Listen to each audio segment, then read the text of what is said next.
Good morning, everybody. Welcome back to another episode of the Market Open. We are here today, Tuesday, March 18th. It's going to be an important day. We got GTC officially starting with Jensen and his keynote. So we'll be live at around 1 o'clock to be discussing that. That's going to be very important. And hopefully Jensen says important stuff about AI to get everybody excited about the future of artificial intelligence. On top of that, we got a ton of different macro stuff happening this morning. We got Canadian inflation news. We have some acquisition rumors and some acquisitions that are happening this morning, which are pretty interesting piece of news. We covered a couple of those acquisition rumors yesterday on the market close, and it looks like they are officially becoming reality. And then we've got a pre-market that is relatively red. It's not green anymore. It was green for the past 2 days, and now it's just not green. This is a weird pre-market. It's one of those pre-markets where it's like everything's just red, and the Mag 7 Tesla, dude. See, I really didn't look at Tesla all pre-market, and so I'm looking at it for the first time right now. 3.7%. I don't know why Tesla's down another. Actually, I do. I did see they got downgraded by a couple firms, so we'll talk about that. Maybe that's the reason. But everything else is red. Palantir's down 2%. Nike's down 0.5%. Google's down a little bit right here. Meta's down 0.27%. Adobe's down 0.24%. Pretty much everything that we gained yesterday, if any of these stocks were up 1 to 2%, are losing a bit of those gains. Same thing with Rock Lab, down 1.15%. So today's going to be interesting. In the next 40 minutes, can we open green? Can we reverse from the pre-markets, or do we continue a downturn? Do people start selling because they're afraid of what J-Pow is going to say, what Jensen's going to say? Maybe those are creating some fears in the broader market. But the 2 consecutive days of relative green that we saw from last Friday to yesterday, at least in the pre-markets, have taken a little bit of a break. The NASDAQ as well, down about 0.5% right now. And we're going to see if that can make a reversal. Robinhood as well, down 1.36% currently right now. But outside of that, we got some other headlines to talk about. Nothing too crazy this morning. Google looks like they're trying to buy a company. Grab looks like they're trying to buy a company as well. We got some of those rumors coming back. And then, we have the Nvda conference today that I think is going to be really important. And we're going to see what ends up happening with what Jensen says. And that's pretty much it. The rest of that, we will see kind of how things play out and what other headlines we have this morning. Good morning. Good morning. Thank you, everybody, for being here. Jeffrey, Greg, Colorblind Collector, Freddie, what's up? June, good morning. I'm Beneficial. Laza, good morning from Long Beach, California. Good morning to everyone in California. I'll be there in a couple days. So I'll be back to the Bay. Marie, good morning. Alex, good morning. Michelle, good morning. Mario, Missy, Richard, thank you all for being here. I will be streaming the Jensen keynote with Tanner today. So I'll be ending the market open at like 11. So in like 2 hours. And then with Tanner, we'll be starting at like 12:45. So Tanner and I together will be doing Tanner's been an Nvidia shareholder for a long time. So we'll be analyzing the Jensen keynote starting at 12:45. I believe he starts talking at 1. And so we'll be live for that together, and we'll be going deeper into what he says. Jason, good morning. Tabar, Kim, Raul, Crowd Control, Gene, what's up? Player One, good morning from Hong Kong. I love it. Thank you for being here today. Jeremy, what's up? Chris, Tim, Benode, Zocold, Huang Invests. Are you doing the JFK files as well? When they release them, someone had a good idea. When they release them, it's like 80,000 pages. Just going to upload that into Grok and be like, tell me all the important stuff. So yeah, there's a use case for AI. So yeah, if we're live and they release them on time. Are they released already? I think it releases later in the day. I don't think it's out right now. Maybe not. We'll see. But when it's out, we'll ask AI to tell us something important from it. And we'll keep going from there. Ricardo, Style, what's up? What's up? Dale, Nervas. Everyone's already saying where they're from. So let's just say where we're from today. We got a bunch of people already saying it. Germany, Norway, Las Vegas, Dubai, Rome, Pennsylvania. So everyone might as well just say where they are watching from. And we will get into it. Looks like we have another Palantir contract as well. Oh, yeah. Look at that. That's another government deal. We'll talk about that. Telecom storage providers intent to sole source. The DOJ. Shout out to Adam. He just sent this to me. All right. Well, looks like we have some more government deals coming up. We'll see what that looks like. Good morning from Norway. Good morning from Singapore, Calgary, Denmark, Brett from Tampa, Jeremy from Naples. We got player one from California. We got Jose from Portugal, Bruno from Brazil. I love it. I've never been to Brazil, dude. I want to go to Brazil one day. I had a bunch of people in high school because I lived near a section where there was a lot of Brazilians and Portuguese people. So I learned a lot about that culture at the time. But I've never been to Portugal or Brazil. So I'd love to go there one day. We have Jesse from Toronto. We have Bayray, who's actually visiting Chicago. Shout out to Bayray. Got to see the St. Patty's Day parade. We got Wadner from Fort Lauderdale. Nihal from Australia. I love it. Also really do want to visit Australia. I love the Australian accent. It was so funny when Carp on the video said, I love Australians. I was like, I love Australian accents. So I literally want to go to Australia just to like hear people talk, dude. I just love that accent so much for some reason. It's probably because my mom likes that accent. My mom, like, she's always been obsessed with like the UK accent. Maybe I got it from her. Like, she's always loved. I know Australia and UK is different, but she's always loved that type of an accent. YT from Japan. I love it. Cedric from France. We got Colin from Scotland. Konstantin from Romania. We got people just from all across the world. Edmonton, Denmark, Houston. We got someone from Recession.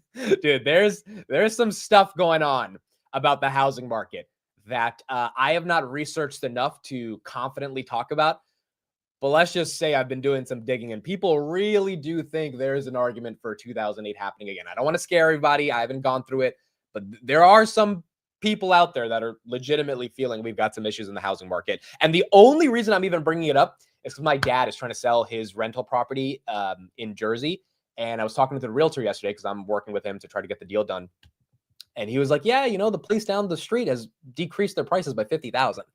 And as soon as he said that, I was like, fuck, dude, I feel like that's like, why are they reducing it by 50 grand? Like, what's like, are they not getting enough offers at the price? So like, are we going to have to reduce it by 50 grand? So like, I don't know. I'm thinking a lot more about the housing market. I'll try to do some research on it, but it is definitely something a lot of people are thinking about a lot more. Amsterdam, Miami Beach, Trinidad, South Africa, New York City. I love it. I love it. I love it.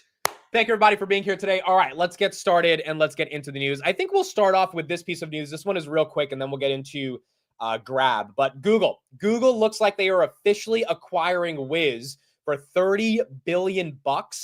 And that looks like it's going to be happening immediately. So Wiz is a cloud security startup, and given they're a cloud security startup, they've been in the news as of August 2024, potentially for being bought out.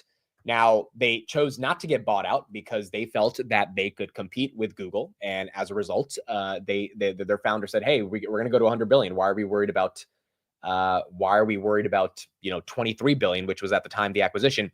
Now, they're getting bought out for about 32 billion. And this is all cash. Again, cybersecurity startup, particularly around cloud security, all cash. Google, I'm going to get the number wrong, but I think they have somewhere between 120 billion in cash, 100 to 120.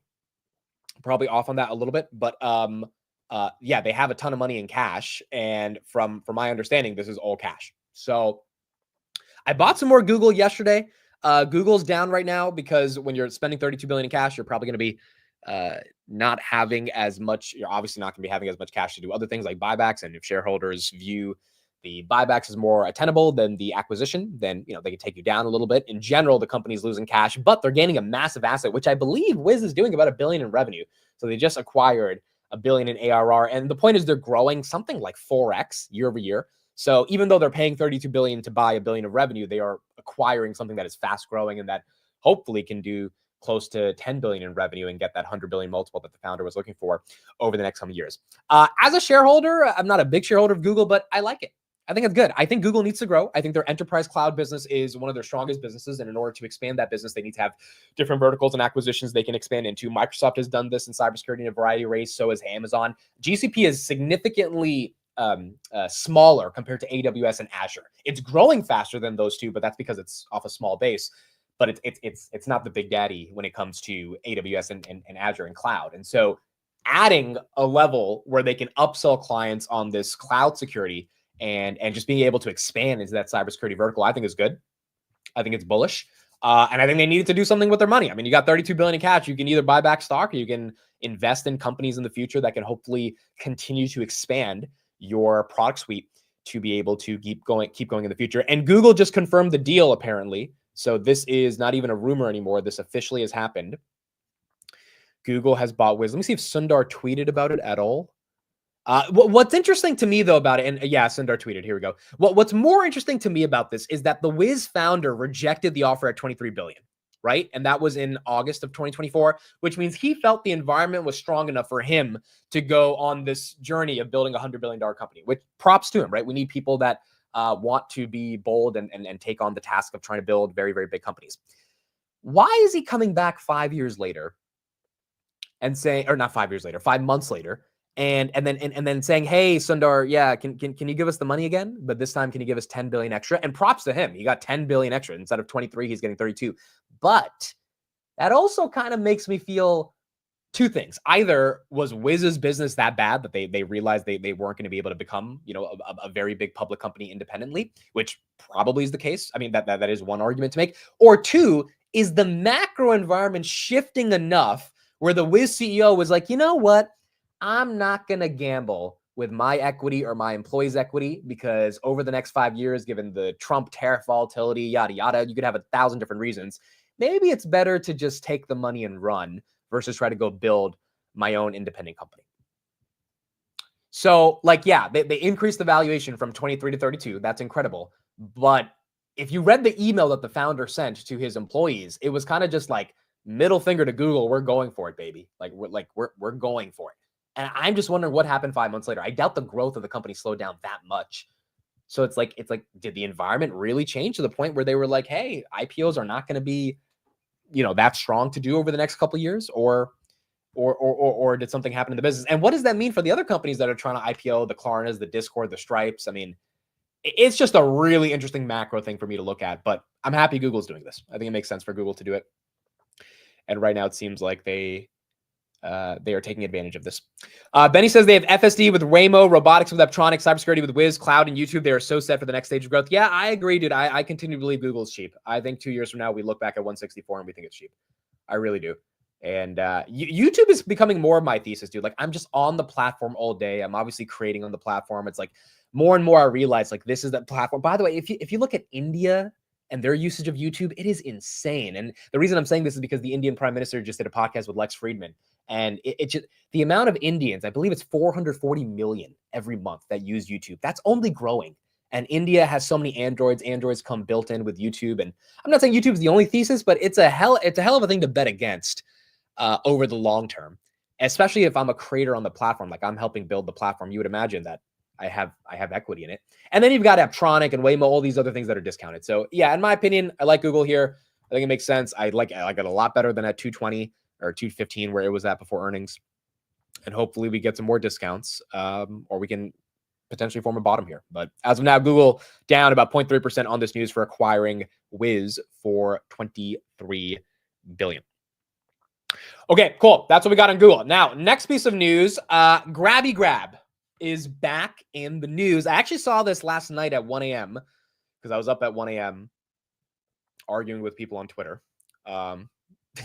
Why? Because you get into an argument and you have to just keep tweeting. But I saw this news back then, and I looked at it a little bit more deeper this morning.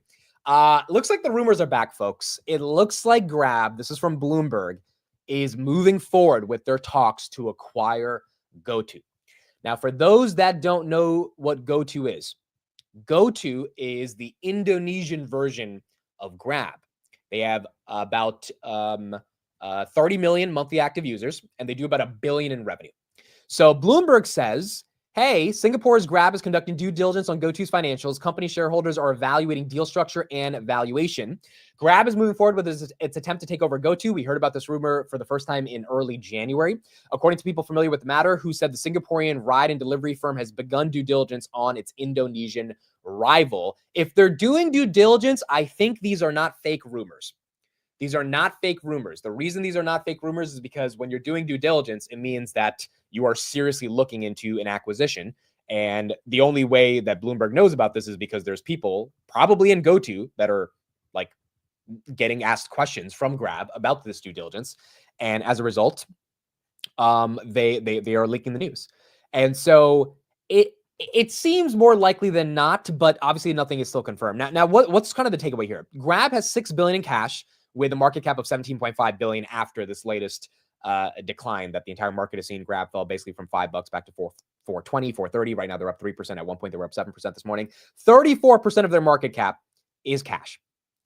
So GoTo is their largest competitor in Indonesia, but GoTo, if you look at GoTo stock, is down 70% from their IPO. Why is it down 70% from their IPO? Well, they haven't really been able to meaningfully scale from a profitable perspective because Grab is eating at their margins. Now, Grab can afford to eat at their margins because Grab is Grab and Grab is way bigger than GoTo. But as a result, Grab is also internally eating at their own margins. And this is why their EBITDA growth was not that good in this quarter. And that's why, the street was not really upset. They upgraded the price to $6.50 after Q4, but no one really was that excited about Grab because their growth is good, but then their EBITDA margins are like 1.2%. And you're like, all right, these guys can't make any money. Do they have a moat if they can't make any money, even if they have all these users? Acquiring GoTo would completely change the dynamic, And I think that it would be awesome if they do this. I felt ever since the call when they didn't issue a bigger buyback, again, they have $6 billion in cash. Like, what are you doing with all that cash? At some point, you have to do something with the money. And if they're not buying back their stock, which they got a lot of shares outstanding, it would be great for shareholders if they issue a $1 to $2 billion buyback. If you're not doing that, in my opinion, it was like, all right, you guys are seriously considering buying a competitor and buying a competitor with such magnitude that you need a ton of money to be able to make the acquisition happen. And I think GoTo is going to be that company. This is the second time we've heard from a very credible source. In this case, Bloomberg. Last time it was the Singaporean media about these rumors being real and these talks being real. So I don't know when it's going to happen. I don't know if it's going to happen. If it does happen, I think the street's going to be very happy because they're going to be adding $1 billion of revenue. They're going to be adding 30 million users. They're going to more importantly be able to not have to create so many incentives because they're not going to have to incentivize people to be using their product as much because they're going to have all these users that they don't have to compete with when it comes to GoTo's user base. And I think net, it's going to be bullish. So hopefully it ends up playing out. I will keep everyone updated along the way, but my price target is still $10 by 2027. I really think there is a shot. I will admit, though, I could be wrong if we enter in a bear market for the next couple of years, 18 months, if Trump volatility swings us sideways. At this point, the macro is so uncertain. I don't think any price targets necessarily can be set in stone. But fundamentally, from a valuation perspective, along with their EBITDA growth, the cash on hand, and then potentially this acquisition, yeah, I think there's a shot this thing doubles in 2 years, and hopefully it does. And I have a big bet that it has a chance to do that. So we will stay updated with the Grab story over the long term. That's what we got on Grab. Okay, we got this headline right here. Nvda, Amazon undercuts Nvda with aggressive AI chip discounts. Oh boy, that might not be good for Nvda. Hold on. Let me see if that headline is there. Yeah, Amazon undercuts Nvda with aggressive AI chip discounts. Before I even read the headline, where's Nvidia stock right now? It is down 1%. Okay. There you go. That's what a headline can do to you. It can take your stock down. All right, so this is from The Information. Let's read what they're saying. This broke just now. Amazon Web Services has a new strategy to convince cloud customers to use its AI chip rather than chips made by NVIDIA, sharply undercutting NVIDIA on price. A longtime AWS cloud customer said the company recently pitched them on renting servers powered by the chip Trainium that would give them the same computing power as NVIDIA's H100 chips at 25% of the price. Huh. NVIDIA's Hopper series of chips have been one of the most sought-after commodities by large cloud providers and AI developers like Microsoft, AWS, and xAI.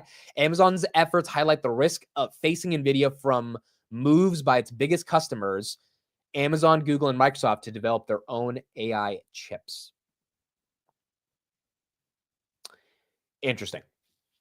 I think there's a lot of nuance to this before you can definitively claim that this is a meaningful threat to NVIDIA. We've known about these chips for a long time. We've known about Trainium for a long time. We know Google's working on their own stuff. This is a customer anecdote about how they were pitched something much cheaper than NVIDIA with the same computing power as NVIDIA. Look, if that's the case, I think that's something that's inevitable. I think that's competition that's going to happen. I don't think that means NVIDIA is not cheap. I do think that means NVIDIA is not going to grow, 90% next year, but I don't think anyone's expecting them to grow 90% next year. They're expecting, I think, close to 50%. Now, if Nvidia can't grow 50%, they grow like 30%, yeah, then we have some issues. But it's something to keep an eye out on. It's definitely something to keep an eye out on if that's happening. But also, one customer's anecdote is not necessarily the end all be all, unless we see a string of customers saying this, which is why the market's reacting right now, because they're probably afraid of like the perception of that continuing in the future, down about 1%, 118.25. But I think we're gonna have to see if that continues to play out.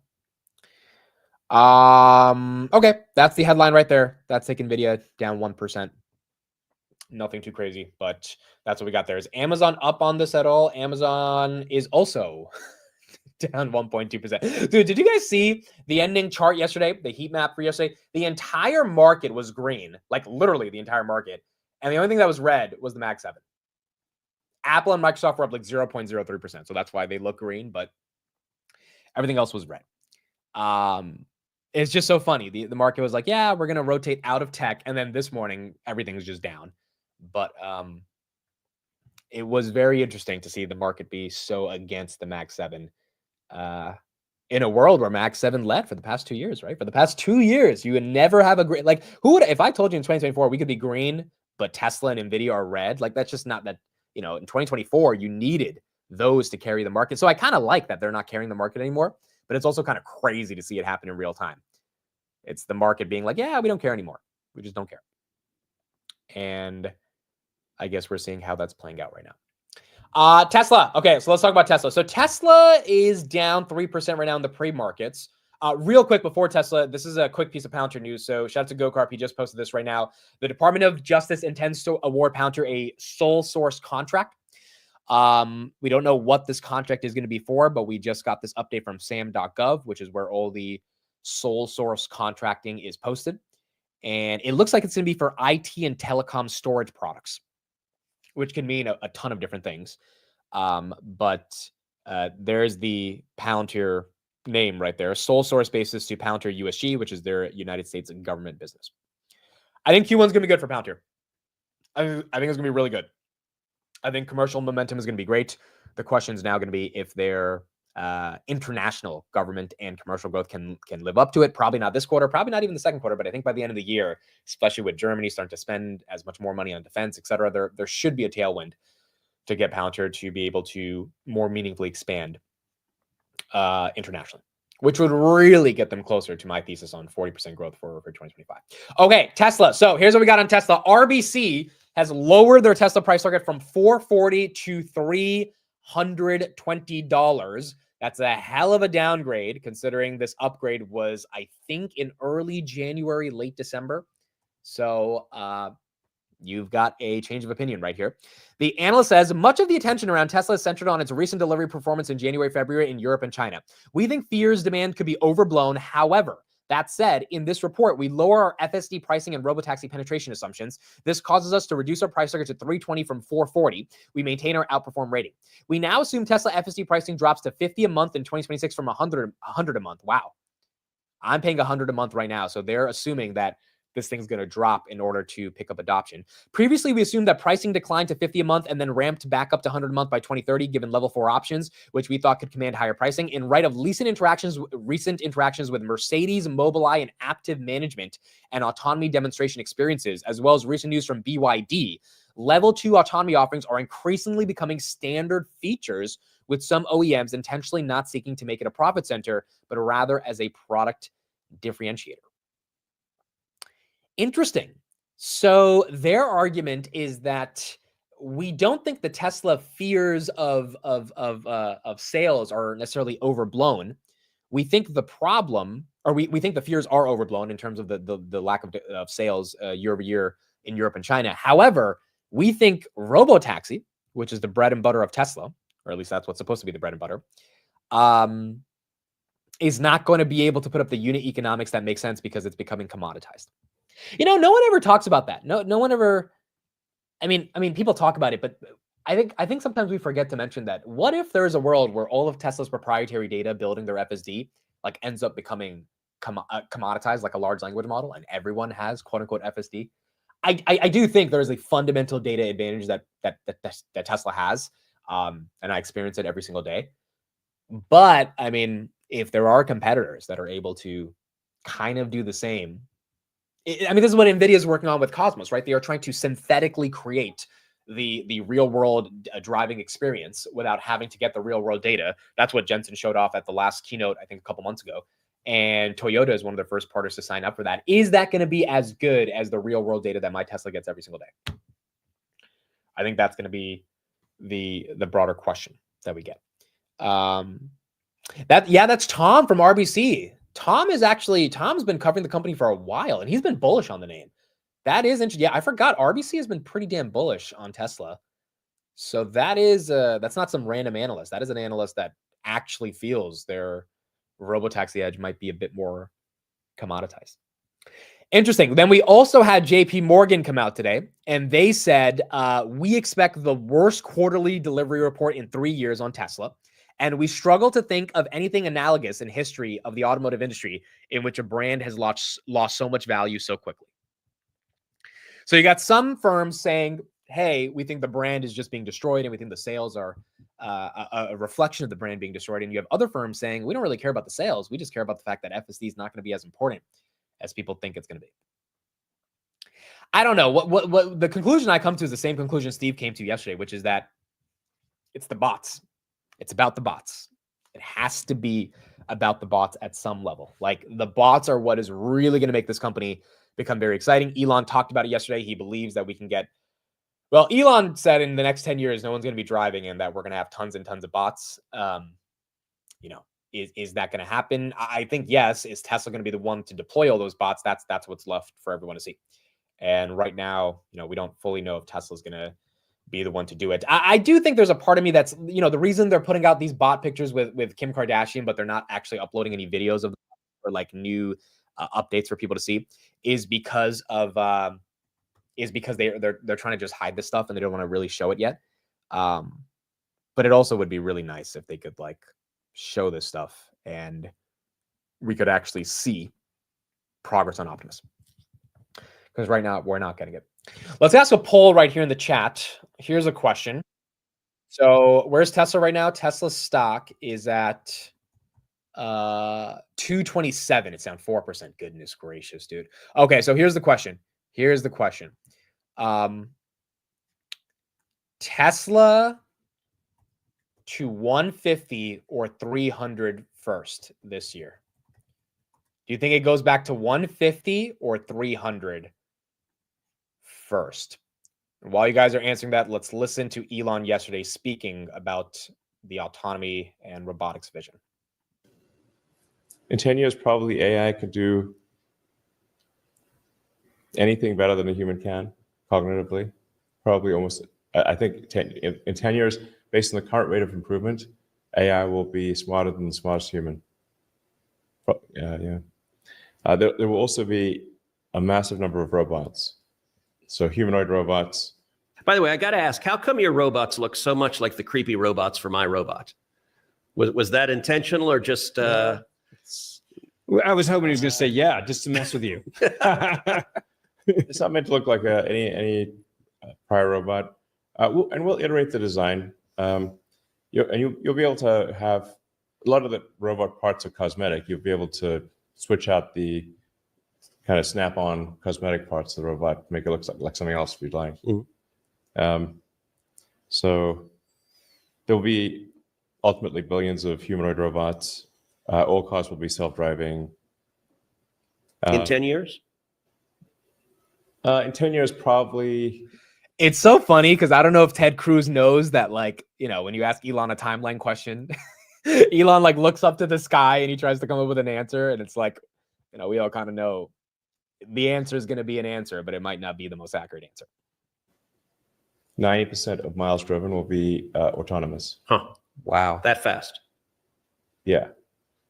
In 5 years, probably 50% of all miles driven will be autonomous. Now, if AI will be smarter than any person, how many?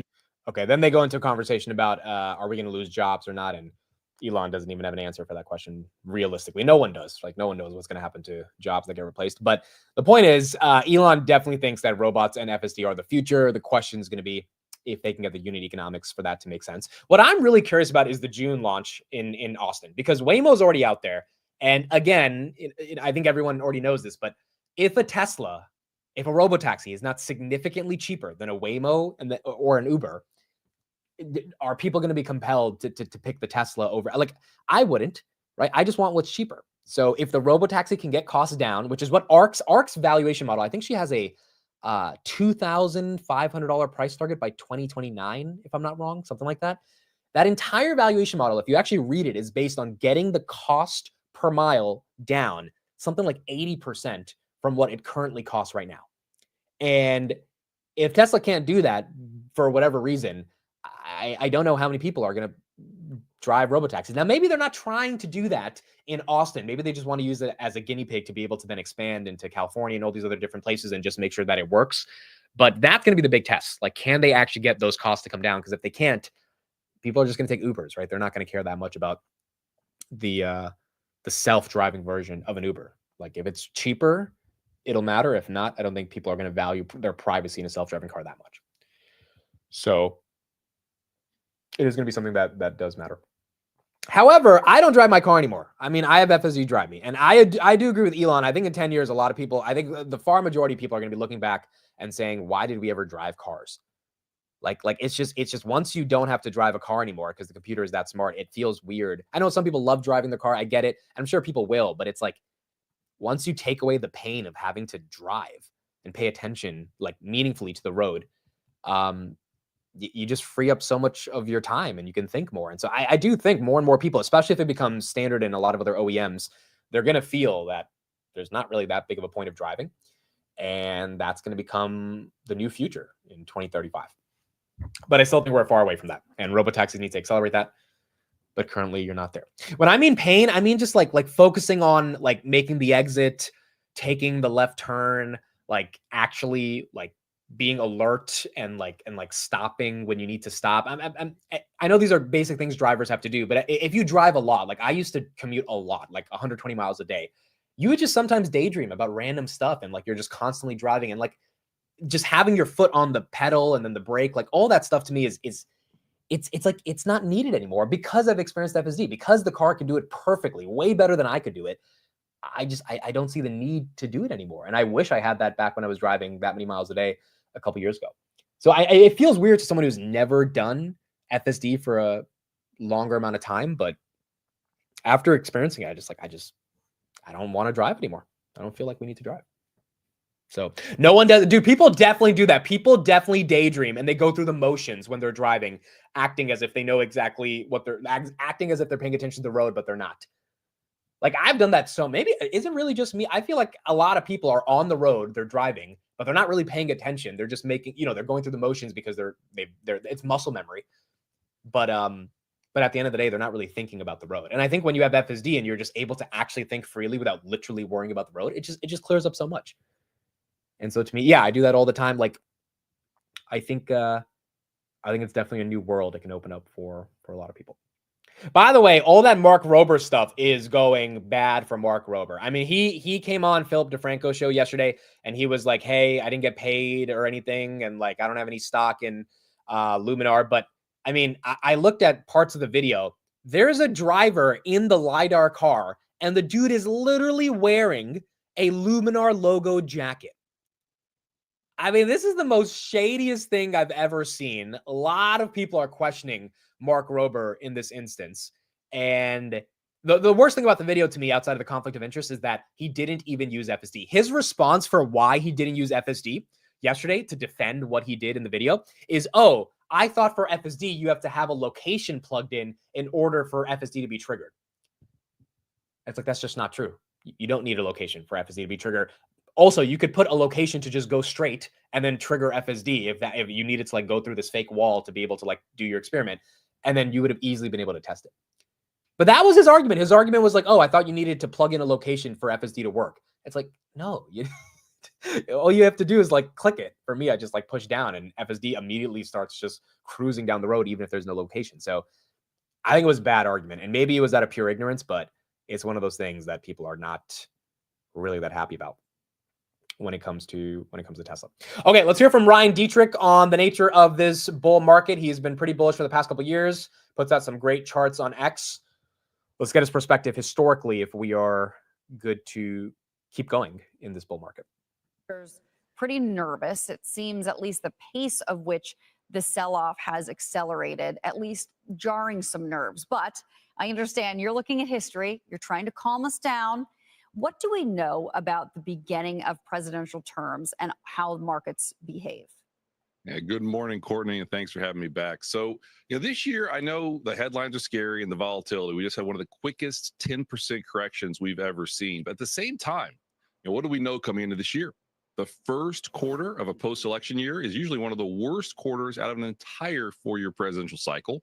Early, after a 20% gain, you tend to be choppy. The last 20 years, ready for this one? The first quarter is pretty weak, but the last 20 years, the S&P's bottomed on March 12th on average. We just bottomed on March 13th. No, you never blindly invest in just seasonality. But it made sense to us that we're probably going to have some choppiness. So just one thing I was working on before I even sent you the notes yesterday. The last 2 days, more than 90% of all the stocks in the S&P 500 were higher. That is extremely rare. And that's usually not a sign that, listen, usually a sign the sellers exhausted themselves. Everyone got all bared up. And then the bulls take over. Just one more context on this. 11 times, I got data back to 72 on this. 11 times this has happened, okay? Back-to-back 90% days. 6 months later, higher every single time, up well over double digits. A year later, once again, higher every time. So it is what it is. What we've just seen the last 2 days very well could be saying we're trying to make a pretty significant low, and we might rally. I know it sounds contrary to what we're hearing, but it could be happening. That's really interesting. Your data specifically, I was very interested in that March 12th bottom when I was looking at that chart. Yeah. I mean, when we're looking back at even just the last several Marches, I mean, think about what happened in 2023 and in 2020. So does that also sort of set us up for sort of these, I don't know, bottoming out comparison levels that should make us a little bit more comfortable about where we're sitting now and how that looks going forward? It really does. And obviously this time, 4 or 5 market days ago, it wasn't very comfortable, right? Market in a correction, everyone worried, but you look at things like put to call ratios. We saw a huge spike in put to call ratios last Thursday. We know investor sentiment polls, we've got over 55% bears 3 weeks in a row in that AAII poll. I know lots of guests have mentioned it. Yes, there's some flaws in this, small sample size. They're probably too leveraging the Mag 7. Still, you're talking March 2009, the last time we saw something like that. So when you kind of stack all this together, expectations are very low. Markets can take good news. Markets can even take bad news. They don't like uncertainty. And that's clearly been the word of the day, of the year. If we get any decent news at all, and maybe it's on the inflation front, maybe it's going to be from the Fed, tomorrow. But again, we're pretty optimistic. We're trying to make a pretty good low. One final comment on this. When the U.S. had its 10% correction last week, Germany's hitting all-time highs, like you mentioned right before I came on. China's hitting multi-year highs. Europe's up double digits. I mean, it's hard to think as a global big bear market coming when everybody else is going up. I think that baton's just being passed around. We do think the U.S. is going to start to do much better here, but that's not bearish. The U.S. taking a break in the first quarter. I think it made sense after the rally we've had for 2 years. And if you look, I also agree with that as well. I mean, do people agree with that in general? Like, as much as it sucked taking a breather, it really did feel like it was needed after the 2 years that we had, definitely after 2024. And obviously it sucks when, you see a bunch of stocks you own go down 30%, Palantir from 125 to 80, Robinhood from 65 to 30. But it also was like, yeah, the Palantir didn't deserve 125. Robinhood probably didn't deserve 65. Like, they all deserve to just take a break. And for whatever reason they took a break, maybe it was because of tariffs, they took a break. And that's okay. By the way, short sellers have made $16 billion betting against Tesla in the past months. So yeah, this number was actually the opposite. I remember back in December, they lost like $7 billion when Tesla was rallying basically to $500. And so now the opposite has happened. If you've been short Tesla, you had puts against Tesla, you've obviously done pretty well. But even Tesla, right? Did Tesla really deserve to be $480 in December? Like, probably not. And so it's taken a breather. Now Tesla's taken a very aggressive breather, down more than 50%, but 227, it was holding 240 yesterday. It was holding 250 the day before on Friday. Now we're back to basically where we were last Tuesday at this 227 level, down 4.3%. I wonder if the bottom falls out when the market opens in 4 minutes and Tesla continues to dip, or if this is going to get bought, given this is basically the level where it bounced off at last Tuesday. It hit a low of 215 last Monday. So if we break 215, then we are going to be hitting a new low for 2025. What potential catalyst do we have today? So we have Jensen speaking at 1 o'clock. I'll be live with Tanner for that. So we'll be covering what he says on the NVIDIA keynote. We have FOMC tomorrow. So in general, you might have some volatility as people are afraid of FOMC. We have this, I don't know if this was really a catalyst, but this is a headline that we saw this morning. Amazon's undercutting NVIDIA with some aggressive discounts on their in-house AI chips. That could also be something that just gets the market to think twice about this AI CapEx trade, potentially think that it's bullish Amazon, maybe bearish NVIDIA. Maybe Jensen speaks about this if you read between the lines in his keynote today. So we'll see kind of how that plays out. But outside of that, there's nothing else that's too crazy. We did have some macro data this morning about Canada. Their inflation actually ticked up a bit. Oh, hold on. Before Canada, look at this thing, dude. Look at this freaking thing. This guy's better than Pelosi. Representative Cleo Field sold up to 1 million of NVIDIA on February 5th. It was just disclosed. I thought this stuff had to be disclosed like 3 days after. I didn't know they could wait a month, but I guess they're allowed to wait a month. And he sits on the House Committee of Financial Services. February 5th was a great time to sell $1 million of NVIDIA. It was a great time. And unless this guy's, great at timing the market, just kind of feels a little suspicious that he got out on February 5th. So, yeah, what are the odds? What are the odds, dude? I don't know. Maybe it's maybe he knew something, maybe he didn't. But yeah, that was kind of weird seeing that this morning. And then this is the Canadian inflation. It was actually worse than expected. So Canadian February consumer prices was 2.6 versus 2.2, core CPI 2.7 versus 2.1, median CPI 2.9 versus 2.7, and then trim CPI 2.9 versus 2.8. So pretty much on every metric, Canada did show an increase in inflation, which is not good. They did lower their rates last month, so maybe they pause on the next rate cut. But yeah, we did see a decline in U.S. inflation, CPI, PPI. In Canada, it went the other direction. Amit, do you feel a lot of companies soften guidance for 2025? Does this say anything about the well, we don't have guidance from a lot of companies for 2025, to be honest. I mean, some of the hyperscalers kind of guided in a way, but none of their guidance was bad. I think Q1, we're going to get updated reaffirmations or new forms of guidance by a lot of the companies that matter, the Walmarts, the Delta Airlines, United Airlines, obviously the Googles of the world, etc. And because Q4, they, if they guided good, it didn't take into account any of the volatility that has been happening over the past couple of weeks or past couple of months, really. So Q1, I think, is where we're really going to see if these companies feel things are getting bad. And if so, I guess we'll have that reflected in their share prices. All right, here we go. Tuesday, March 18th, GTC day, 9:30 a.m. Thank you for everybody for being here. The stock market is now open.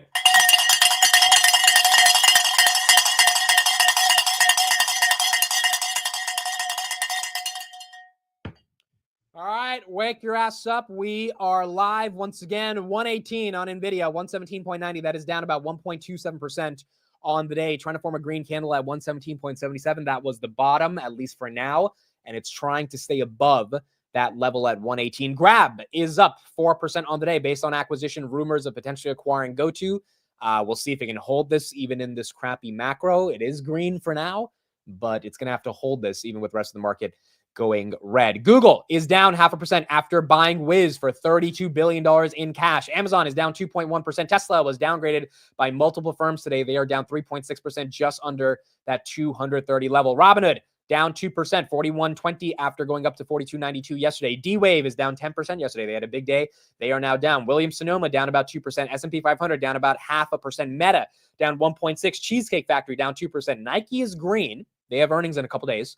Nike currently holding on to its green. Palantir is down 2%. Red Cat's down 5%. Venture Global is down 0.5%. Archer down 2%. Oklo down 5%. Lucid is up 5%.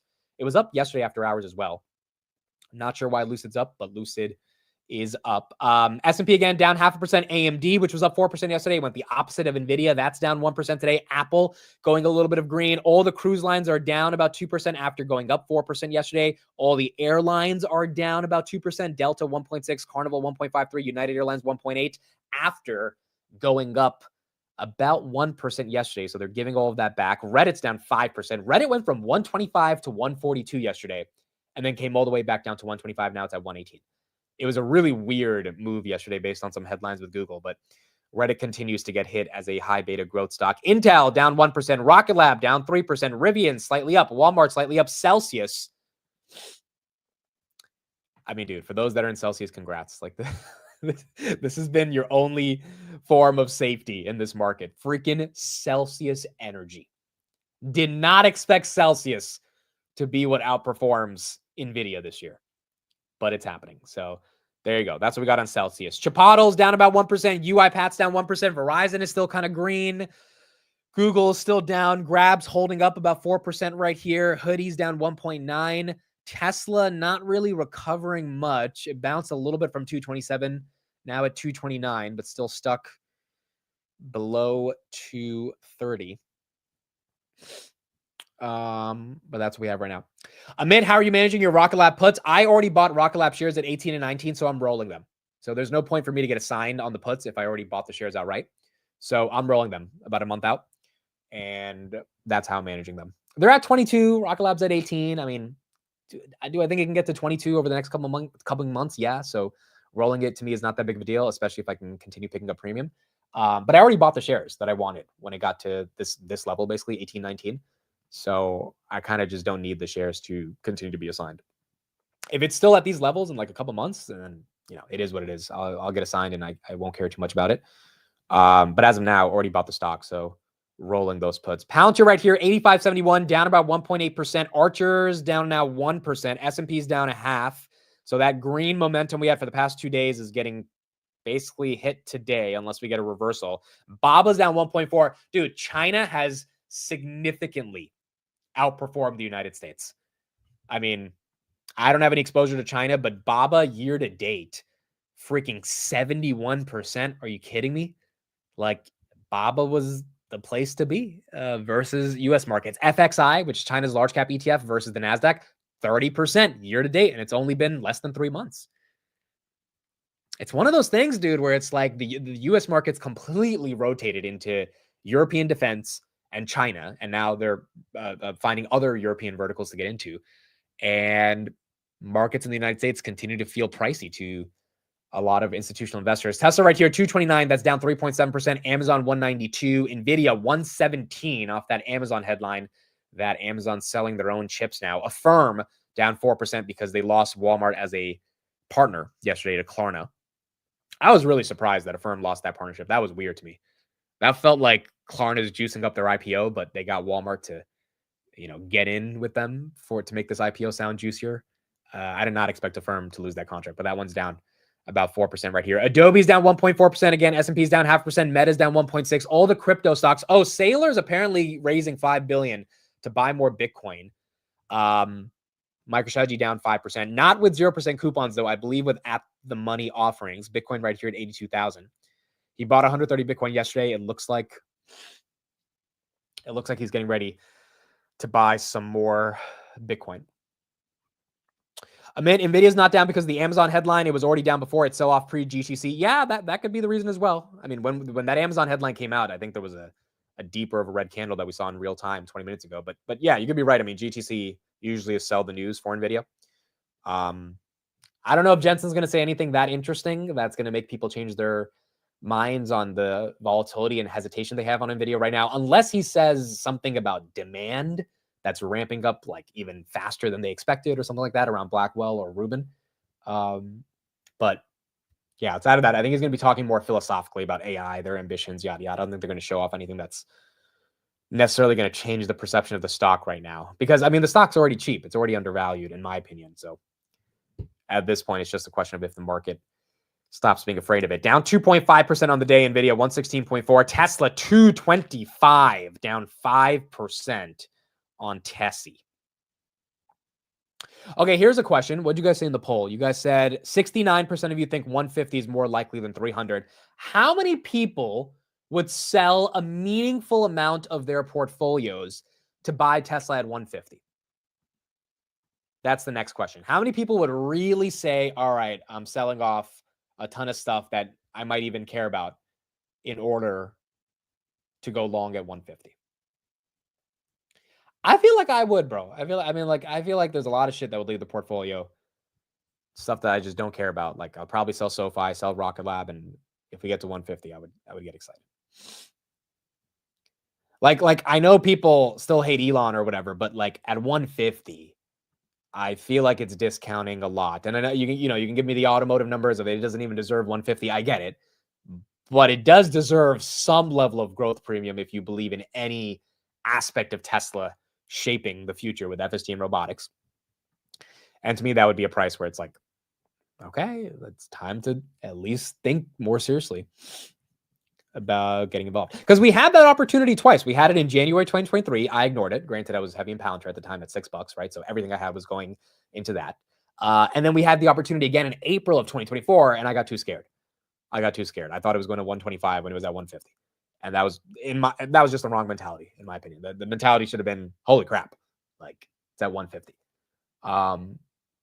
And so, I mean, it was a $300 billion company, dude. Like, yeah, you can say automotive companies deserve to maybe be worth 100, 150 billion, maybe at best, even if you put an aggressive premium, but none of them are Tesla. And Tesla at that point deserves a little bit better of a premium. So if we get another opportunity at 150, I would get excited about that. Yeah, I see a lot of you saying yes. A lot of you saying you would go all in. I would sell a third of my portfolio. I think it would just be fundamentally discounting the robot story completely. Like maybe right now, this is not discounting the robot story as much at 720 billion. I could see that argument. Tesla now down 5.7%. At 150, I think the robot story is completely out of the valuation, and FSD is probably baked out as well. But robot's completely baked out. And that just wouldn't be the best. Palantir down 4%. So Palantir not out of the weeds yet. 4.7% down on the day. Red Cat down 7.9%. Pretty much all of growth getting hit bad. S&P 500 almost down 0.7%. Looks like it wants to go down a full 1% on the day. Reddit's down 7%. SoFi's down 2.7%. Robinhood as well getting hit. Looks like potentially going below 40 again, down 3.4%. And this is why it's hard to trust this market, right? Yesterday, Robinhood bounces up to 43. Everyone's excited. It feels great, but it's also like, can it hold? Can it hold in this market? And right now it's showing that it cannot hold. Tesla at 224 continues to get hit. 223. It was at a pretty, it hit its absolute bottom for now. Let's see if it breaks 223, 223.9. But right now just above that level. The 10 years up today. Oh my gosh. Oh boy. This is why stocks are suffering. Why is the 10-year up today? What news did we get to make this? Dude, this is not going the way Besant, Lutnick, and Trump want this to go. They need this thing to come down. It's not coming down. It is not cooperating with what they need. And we had a good CPI and PPI, and this thing still didn't come down. So what is going on here? Because stocks are going down too, so it's not like they're buying stocks instead of bonds. Did you see BYD has 5-minute EV charging? Yes, I saw that headline this morning. Oh, maybe that's why Tesla's down this much, because of the BYD stuff. Chinese maker BYD has introduced a new battery system that claims it can charge an EV as fast as refueling a gas car, adding 400 kilometers of range in just 5 minutes. The Super E platform outpaces Tesla superchargers, which provide 275 kilometers in 10 minutes. Oh, I feel like this is the reason. Like, I don't think it's the RBC downgrade. I think this is the reason. Now, it goes to RBC's point about some of this stuff being commoditized, but yeah, that might be the actual argument right here. Huh. Do BYD sell in the United States? No, they don't sell in the United States. They're not in the United States. They're the world's largest EV seller, but they're not in the United States. They're in Southeast Asia. They're in places like Singapore, Malaysia, obviously China, but they're not in the US. Oh, they're not allowed. Okay. Well, as long as Elon is Trump's BFF, they're going to continue to not be allowed. But yeah, because could you imagine Trump says, yeah, bring over your cars? Well, first of all, that would be against his whole America First agenda. But B, that would really not be the best for Tesla. Tesla doesn't need any more competition. That would not be good. Yeah, it's like 100% tariffs, right? Yeah.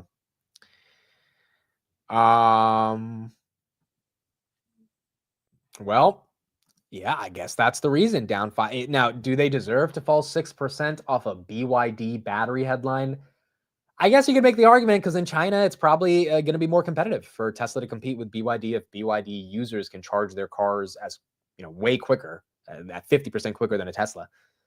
And China is 25% of the revenue, so that could be an argument for why it is getting hit today. Everything else is also getting hit as well. Palantir now down 5.5. So that one's, dude, some of these days where you get good swings to the upside, they're just not believable.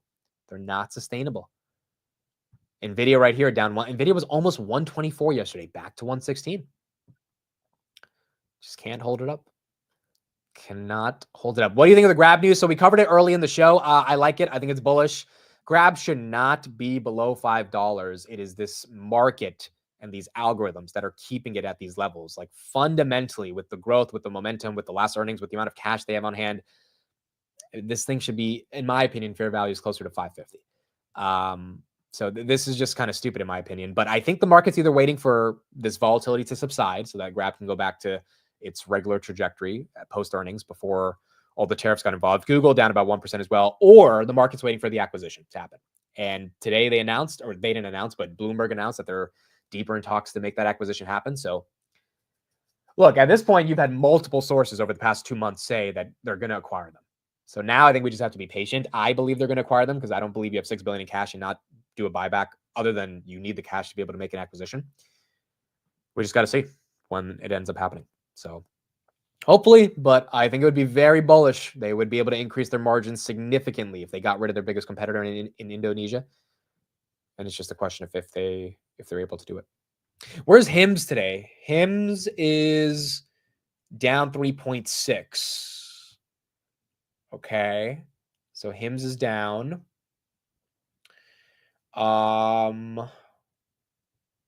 Deutsche Bank did say yesterday that we have another 5% to go on the sell-off, so they do not think we're at a bottom. Lazar, the Luminar company that's didn't really sponsor Mark Rober, but everyone thinks there was some conflict of interest there. They're up another 6% after being up 20% yesterday. So their market cap has increased nicely over the past couple of days. Nvidia down 3%, 115. Holy crap, dude. Tesla 223.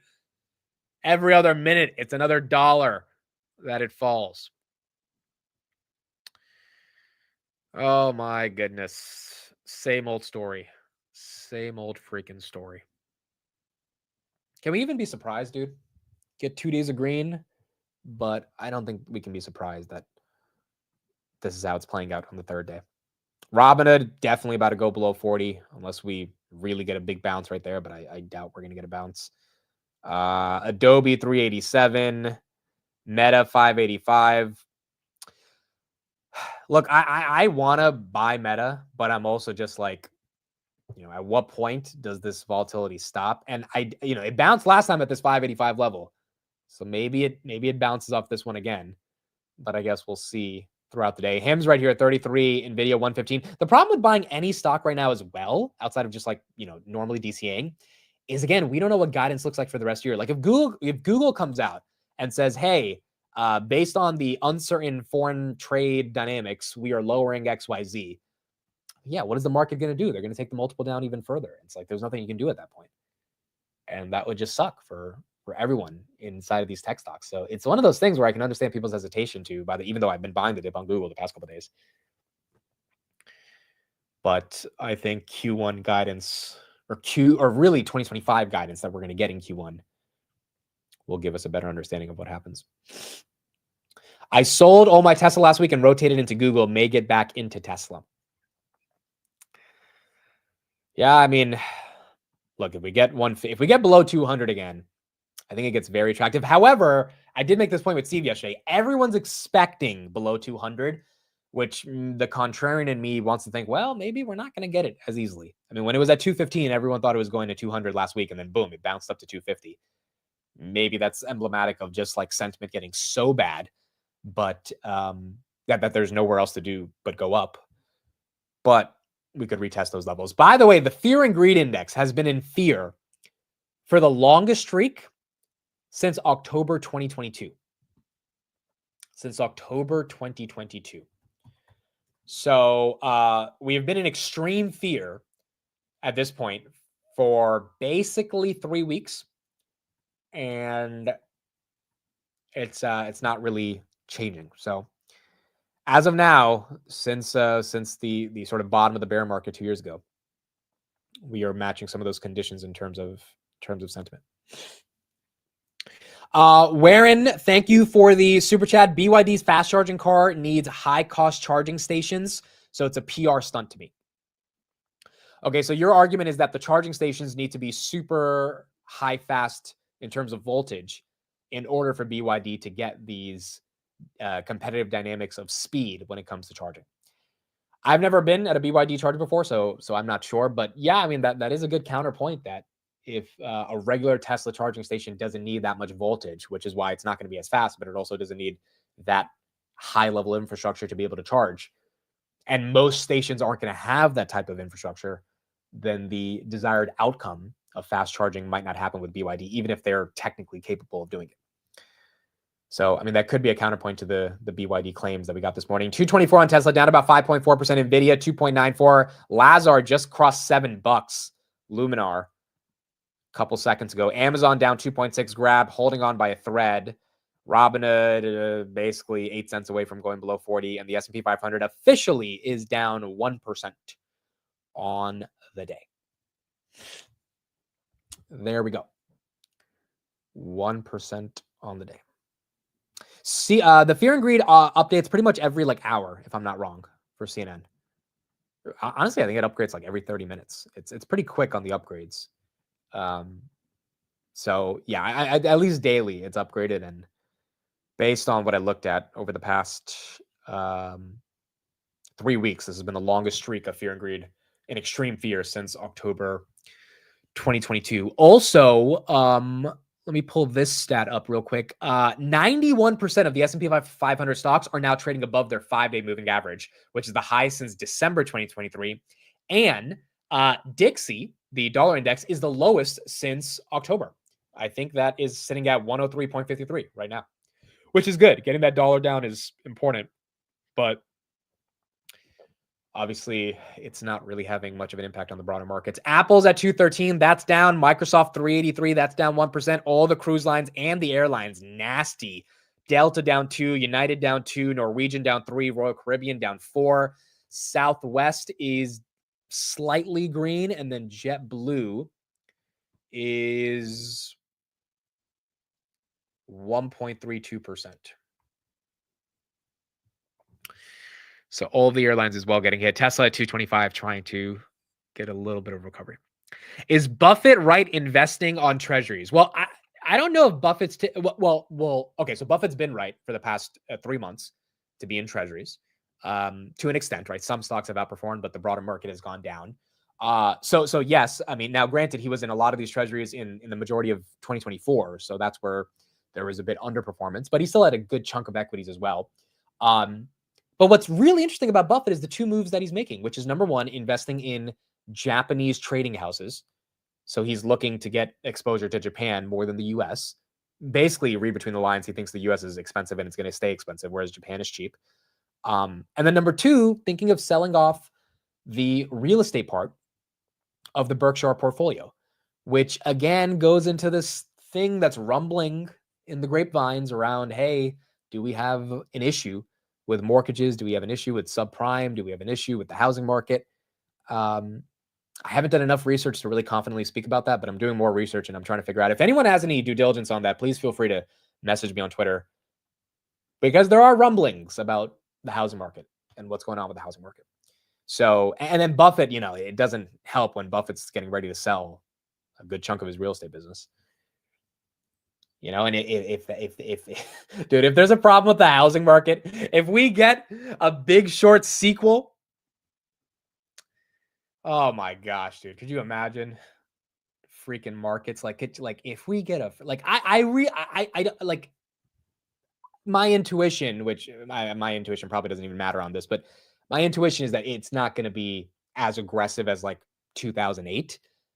But you got a lot of people saying there's a shot. And so I think we just need to do a lot more research on it and break it down to try to see if there's any resemblance of truth. Now, granted, whenever people think there's a shot, it can be like 2008. They get very excited. Why? Because everyone wants to be the next Michael Burry.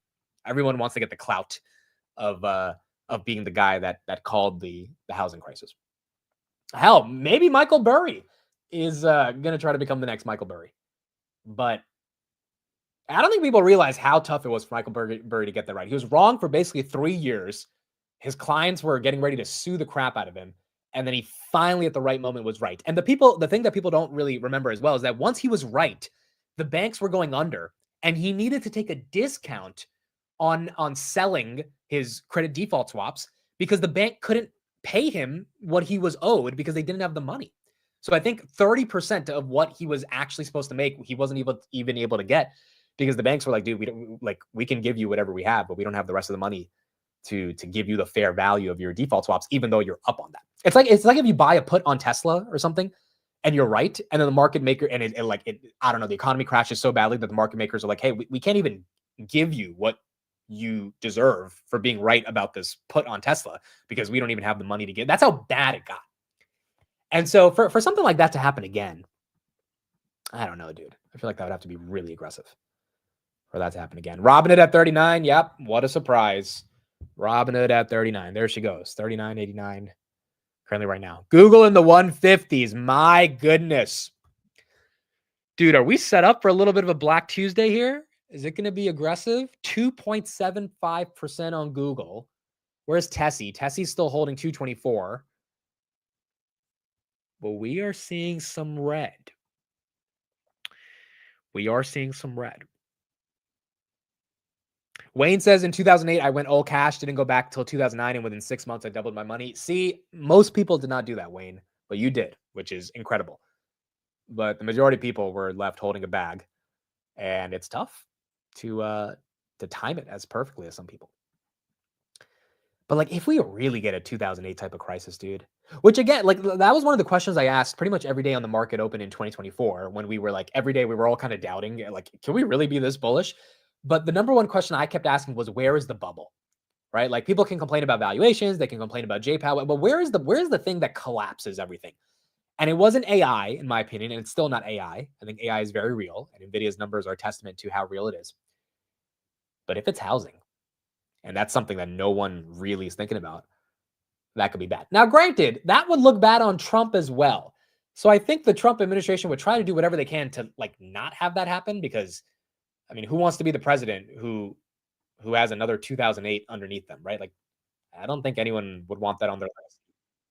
So from that perspective, you know, hopefully that doesn't play out with Trump, but I guess we're gonna have to see how it plays out. Let's get a little bit of a coverage on what's going on with Nvidia, and then we'll keep going from there. Down 3, it's Jensen.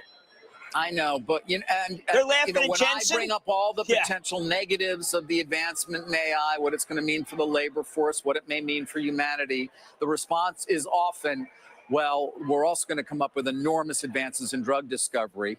One would expect we'll start to see at least some point start to hear about some of the ramifications of that, Jim. I know that Dr. Topol, I think is got a really incredible high regard for. He has been saying that the breakthroughs are happening and they're coming, and it's going to be so different from what you expect in terms of tackling a lot of these orphans, a lot of the drugs that people, a lot of the illnesses, David, that drug companies would not try because they're going to lose so much money. It might reverse those. Obviously, there's always focus on the big market, which is cancer. I hate to call it a market. Particularly because my daughter had it. I mean, we'd love to solve these issues. All right, your new best friend, the CEO of Nvda. All right, so I guess we'll get more NVIDIA coverage later. They're probably going to be talking about their applications with drug discovery and the health market in general. I mean, NVIDIA maybe is going to you know, NVIDIA's talked about that, but they've talked a lot about robotics, cars. Maybe they focus a bit more on drug discovery today at GTC. But we're going to see some of the things they talk about later today. This is a chart that's also been going around as well, which is leading people to get a little concerned about the housing market. 42% of mortgage refinance applications are being rejected, the highest rate in at least 12 years. So you've got mortgage rejections. There's also a chart going around on auto loan rejections that have started to pick up at their highest level as well. Yeah, this is the chart right here. U.S. auto loan applications are being rejected at the highest rate in more than a decade, closing in on about 32%. Back in 2024, it was just underneath 20%.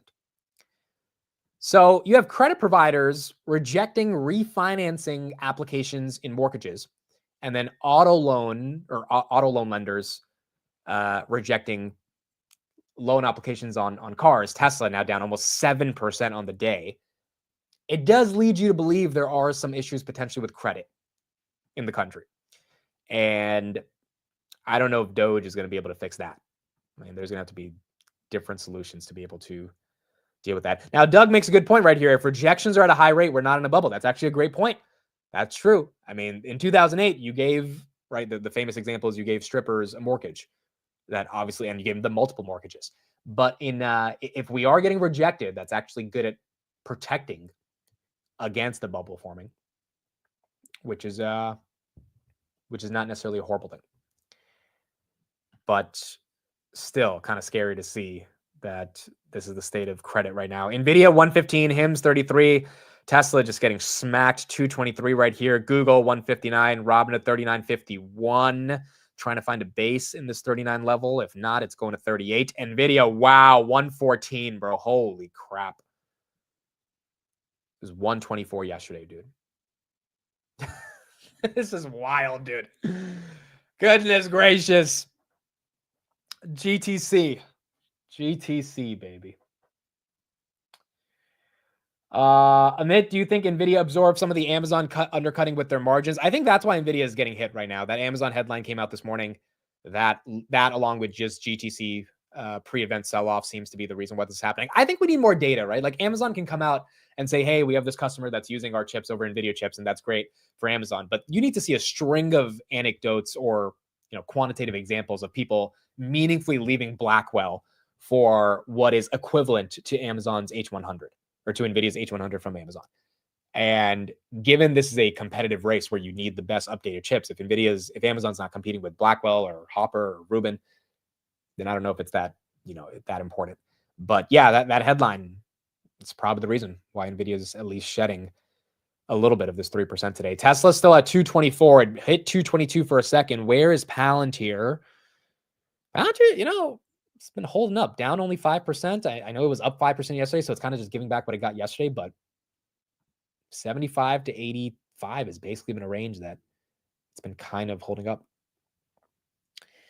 We haven't got any news about tariffs in a while. It's been like 3 days.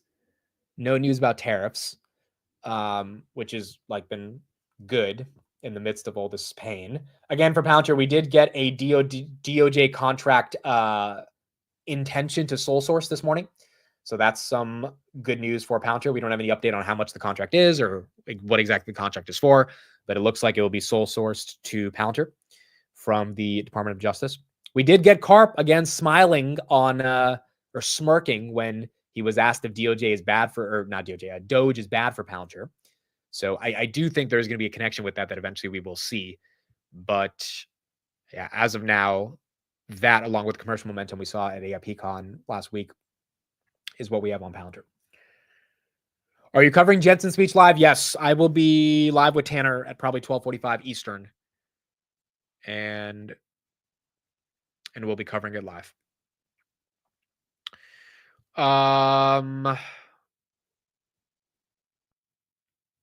Why do you sound impressed by being down 5%? Well, to me, look, Palantir is still trading at a very expensive multiple. I mean, I think people got to give Palantir credit, dude.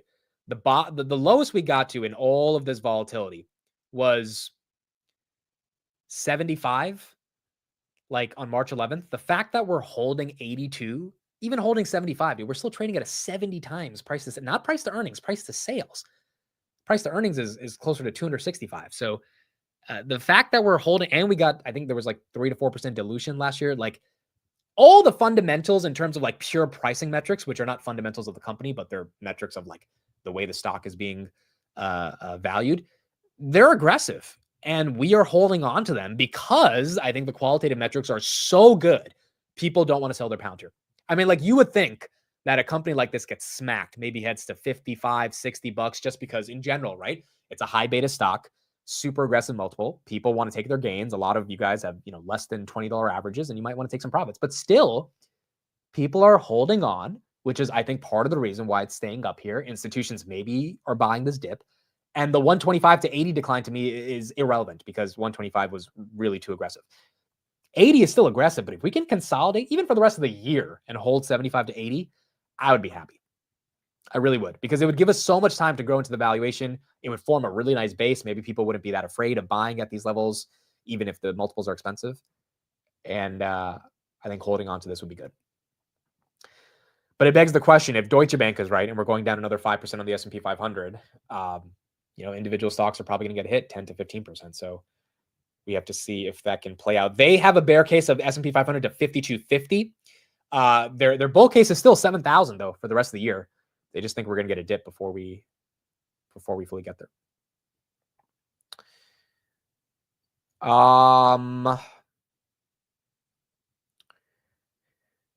Let's see. Amid starting to hear rumblings of Palantir at $3 trillion in 10 years seems crazy, but other great companies had market caps that could be way out there. Could that be? So the rumblings you're hearing is Karp talking about that. I mean, that's the only rumbling of Palantir to $3 trillion. I think Karp was like just being funny on the interview. I think people took that too seriously. Like he was even laughing about it. He was like, we got to get to $3 trillion. We're only 10% of the way there. Like, obviously, are his ambitions to get that big? Probably. Like, what CEO wouldn't want to have ambitions to become a multi-trillion-dollar company? But I think people took that comment and they like took him really too literally. And like, well, Karp says it's going to $3 trillion. It's like, we got to get over 500 billion first before people get so excited to get to 3 trillion. Like, that's going to take a lot of time, a lot of revenue, a lot of earnings growth to get there. That's not happening overnight. And that's going to have to be with maintaining the current multiple that we have and containing this growth too. So, yeah, before we even think of 3 trillion, 2 trillion, I think we need to focus on 500 billion, which is going to take time to get to. And then hopefully we get to $1 trillion after that. But there's a lot of growth. We can't just throw around the numbers like it's going to happen. Like Palantir really has to put up the growth to get there. Because at the end of the day, the growth is the only reason why you get to $1 trillion. Like there's never been a meme stock that got to $1 trillion, in my opinion. You have tons of stocks that can be overvalued, but like if you get to $1 trillion, you're putting up some pretty significant growth, whether it's Broadcom, TSM, Apple, Microsoft, Amazon, Google, etc. And, Palantir is just in the infancy of getting to those levels. Powell does not speak today. He speaks tomorrow. Powell speaks tomorrow. So tomorrow is when we'll see what Powell speaks. You guys are right. Tesla got, you guys are right. I missed that one. Tesla did get to $1 trillion. That is correct.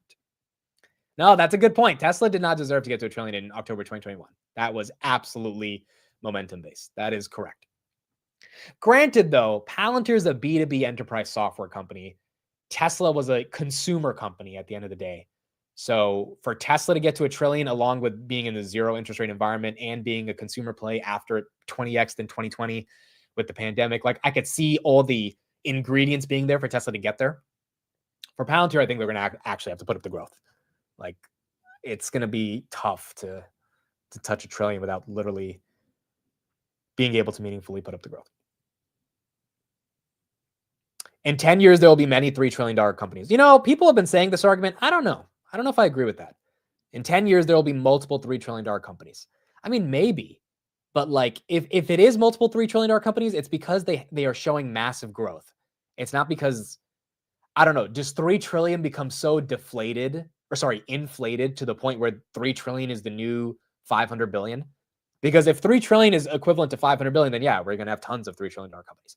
But if 3 trillion actually matters, if like $1 trillion company is still important, I think there will be multiple $1 trillion companies in 10 years, but multiple multi-trillion dollar companies outside of the Mag 7. Like, yeah, there's going to be some of them, but I don't think it's going to be like 30, 40, 50 of them that you could just buy up any day. Like, I think they're going to need a lot of growth to get there. unless inflation really does get that bad. So it's up to Jay Powell to save us at this point. I'm Beneficial said he bought some hood today, raised his average to get higher share count.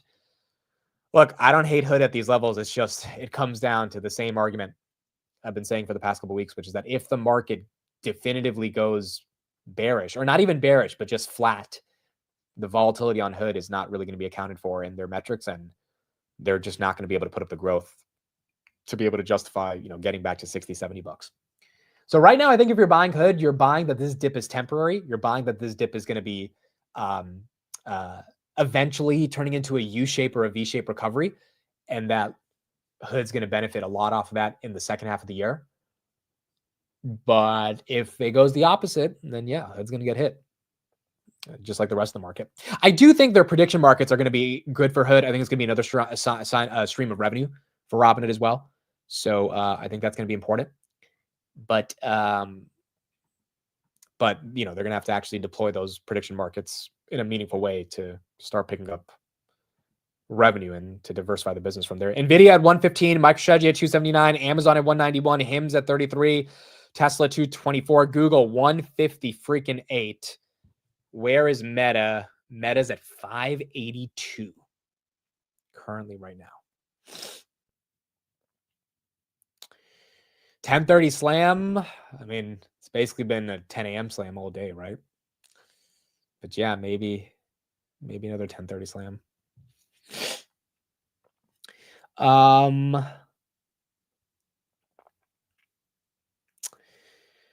Oh boy. Yeah, pretty much everything. Yeah, pretty much everything getting hit, dude. Where is let's look at the heat map. Where is the green today? Where is any level of green? Wow, dude, look at this heat map. It is literally in JP Morgan and Berkshire Hathaway. Everything else. Wow. This is a nasty day. JP Morgan is the only one that's somewhat green on the day.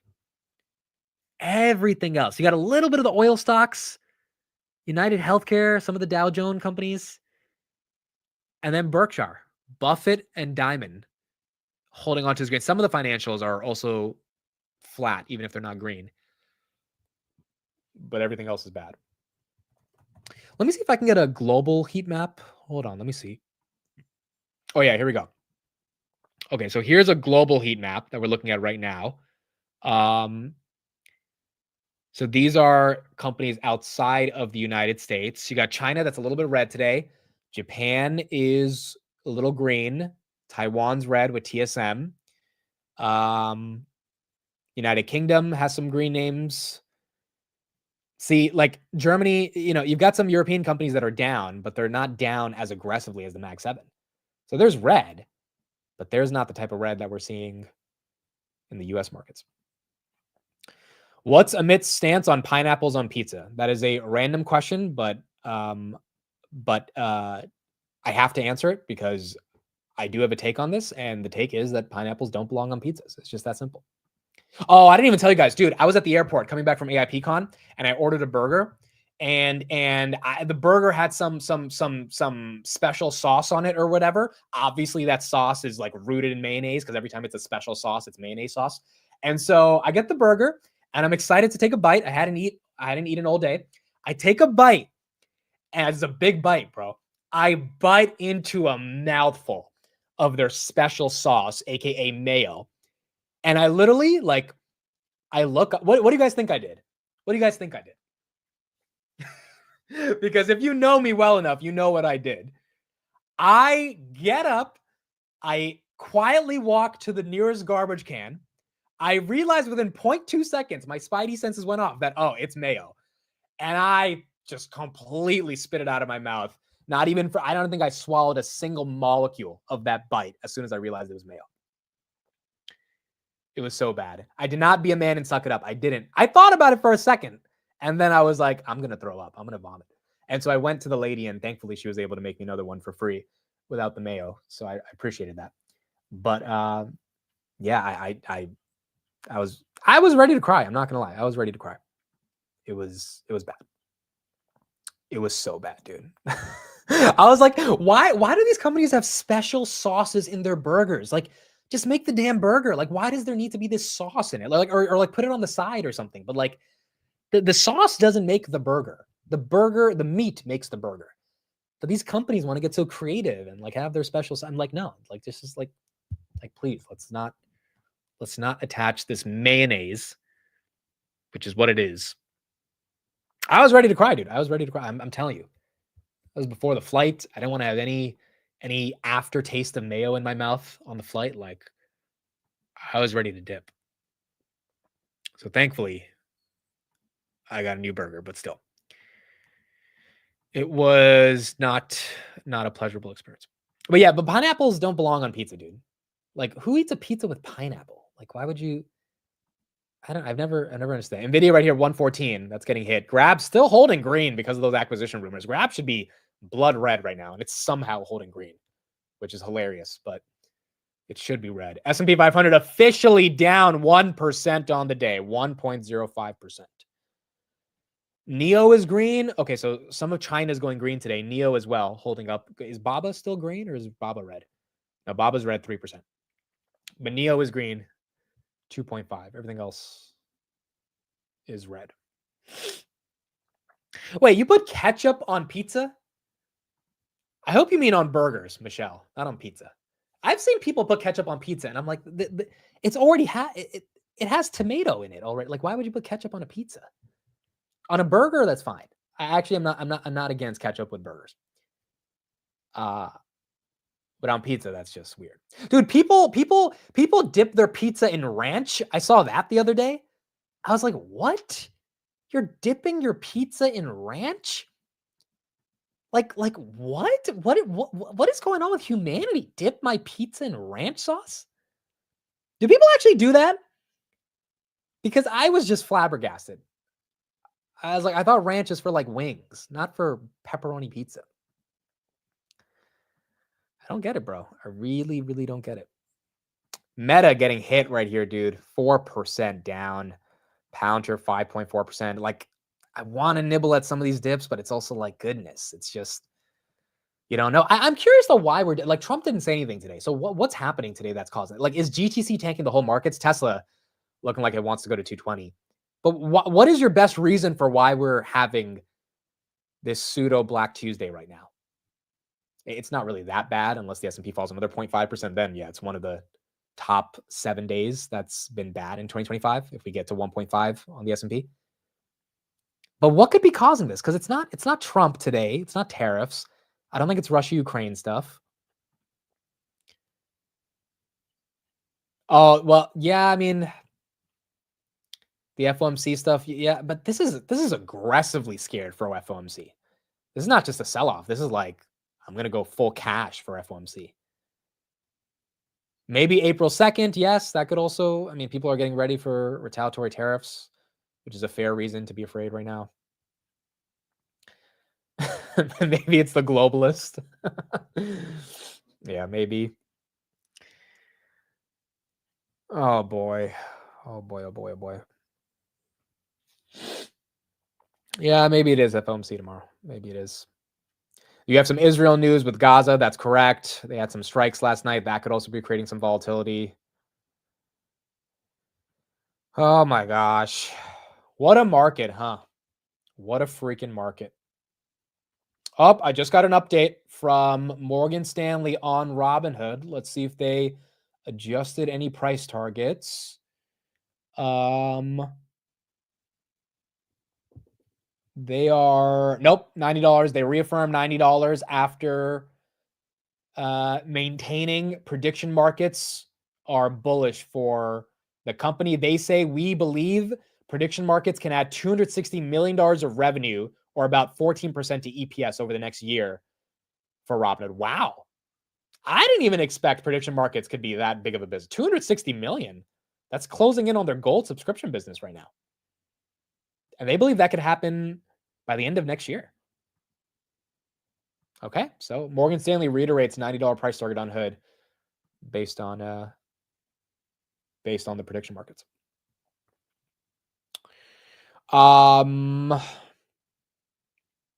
All right, cool. UiPath is Path up right here. Path is slightly up 1.1%. Again, Robinhood down 6%, Tesla down 6.4%, Google down 3%. Goodness, Google. HIMS down 5%, and Nvda down 3.6% right here on the day.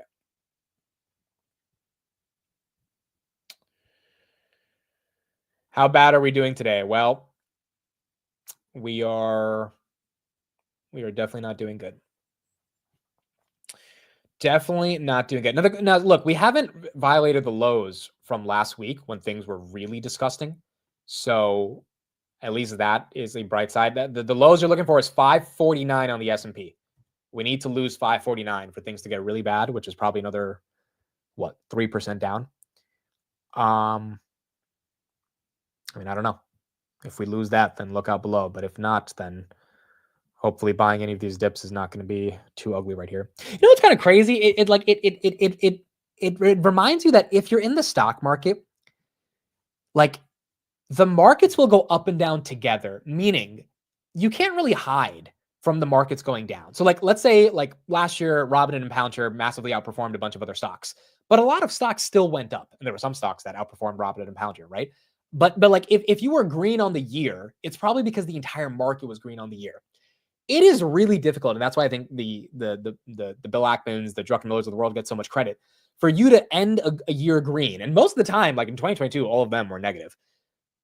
It is really hard to end a year green because if the whole market's red, because you've got to find pockets of the market to rotate into and be right about your rotations in the midst of all the pain that the broader market is seeing. It's kind of like if you're investing in the stock market, you're investing collectively with millions of other people, and they don't make money if you don't make money because everything kind of goes up and down together. Now, some stocks obviously will outperform and underperform, but on an aggregate basis, the entire market has to go up for a Google, Nvda, a Palantir, a Grab, et cetera, to benefit from that as well. And it is kind of crazy that like your success depends on the collective success of the market. You can't hide from the down days. Yeah, exactly. You just can't hide from it. Is this volatility from Trump talking about Iran? So I saw a couple headlines on him talking about that.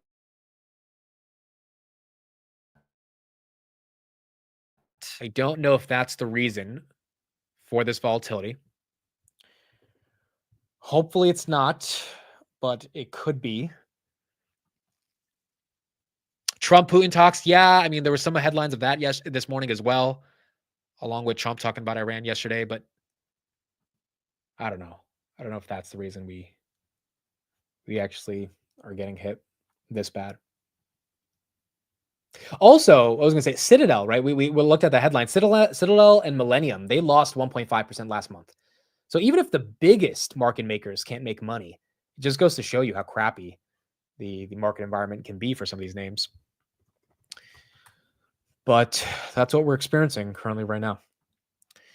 All right, let's get some updates from the suits, see what they're saying about the current state of these markets. And then we will keep going from there.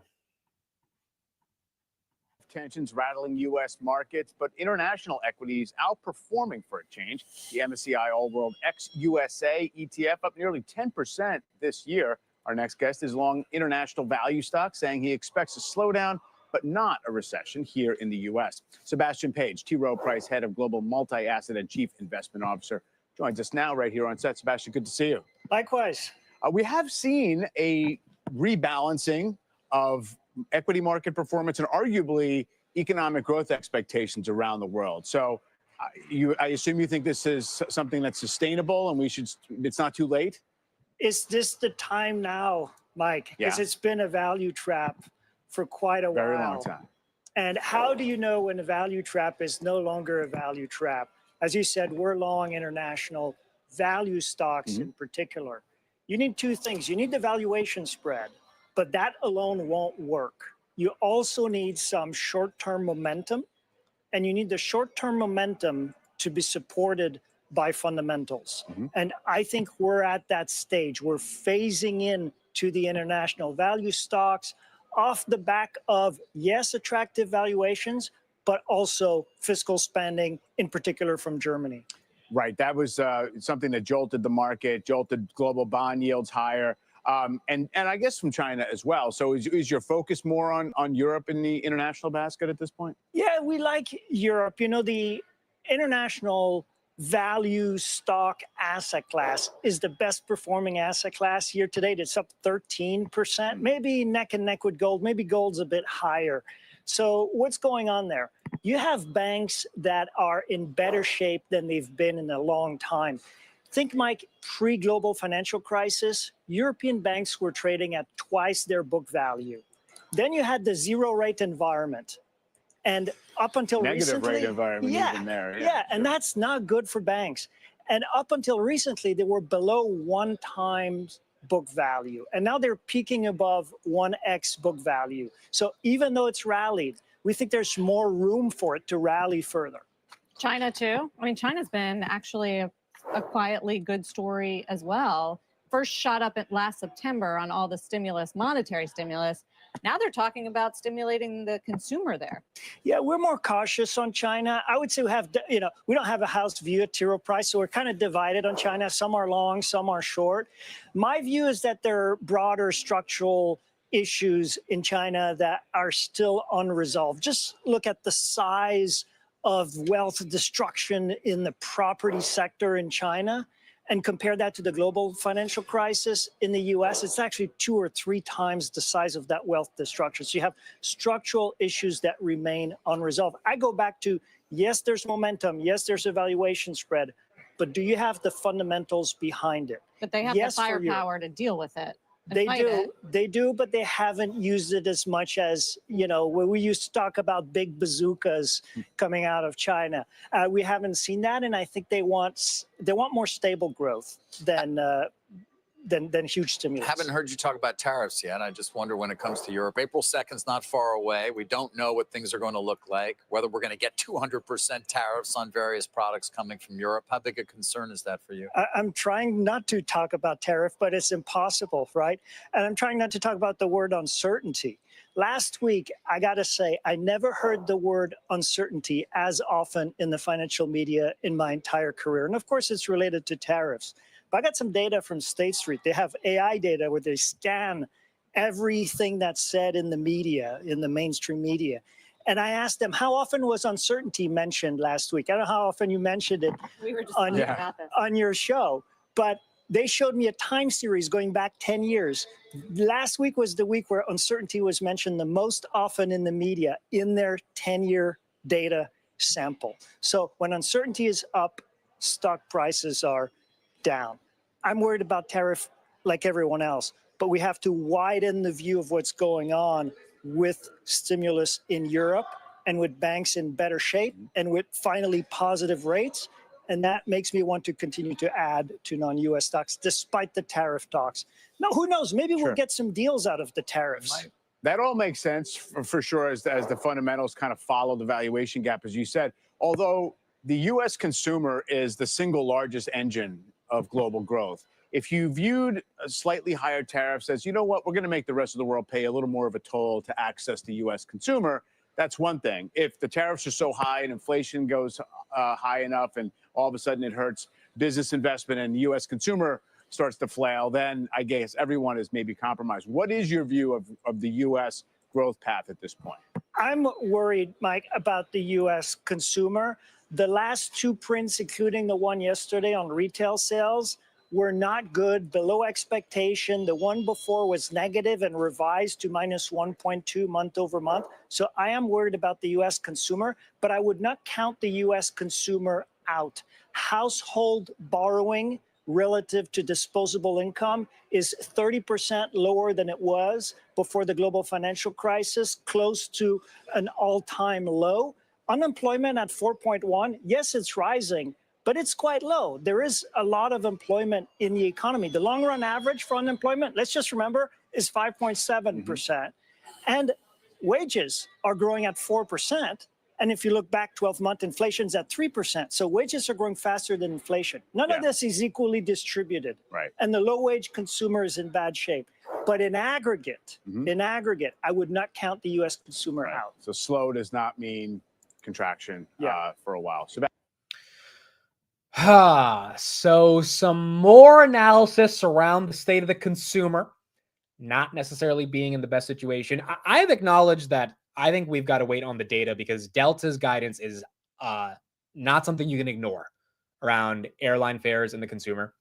And if other companies latch on to what Delta said, which is essentially that they think consumers are being a lot more conscious and they're not going to be traveling as much,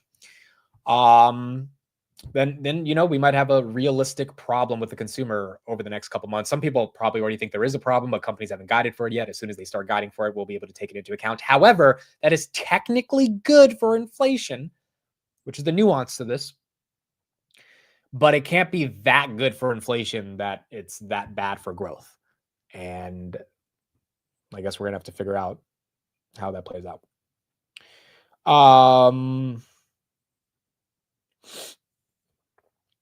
What do you think about TSMC at this price? I've never, Amir, who's now in Robinhood, and he's a good friend of mine on Pounter Weekly. He likes TSM a lot. I think on his channel, he's done a video about them. I don't know his fair value for the company, but I never personally got excited about this name. Some people think their moat is actually bigger than Nvidia's moat. And there's an argument for that because all of our chips go through TSM, right? Like Nvidia has pricing power because they have all the intellectual property on building GPUs, but without TSM, there's nothing. So, I've never made an investment in them. I don't know if it's necessarily cheap. I think their revenue growth is able to sustain a 42 PE. I don't think that's insane for something like TSM. It was at $1 trillion a couple weeks ago. Now it's back at 890 billion. So you're getting a little bit of a discount. But I personally just don't have a position in this name in the overall semis. My mom just rolled over here and said, "Oh, it's my Olive Garden, buddy." Dude, I don't know why people hate on Olive Garden. Olive Garden is legit. It's good Italian discounted food. I don't know why people want to hate on it. Google's down 4%, dude. 32 billion in cash they paid for Wiz. That's a hell of a deal, bro. 32 billion in cash. Like, I think they had about 100 billion in cash. So they spent a third of their cash on this acquisition. Pure cash. Pure freaking cash. Not even stock. They just said, hey, here's 32 billion. How many employees does Wiz have? How many employees does Wiz Cloud Security have? How many people are splitting up? 1,800 employees. 1,800. It's called 2,000 employees. Just got 33 billion. And yeah, a lot of those employees are probably going to be happy today. They were doing 350 million in ARR. Wow. I thought they were only doing 100 million. Holy crap. So Google spent 30 billion to buy 350 million in ARR.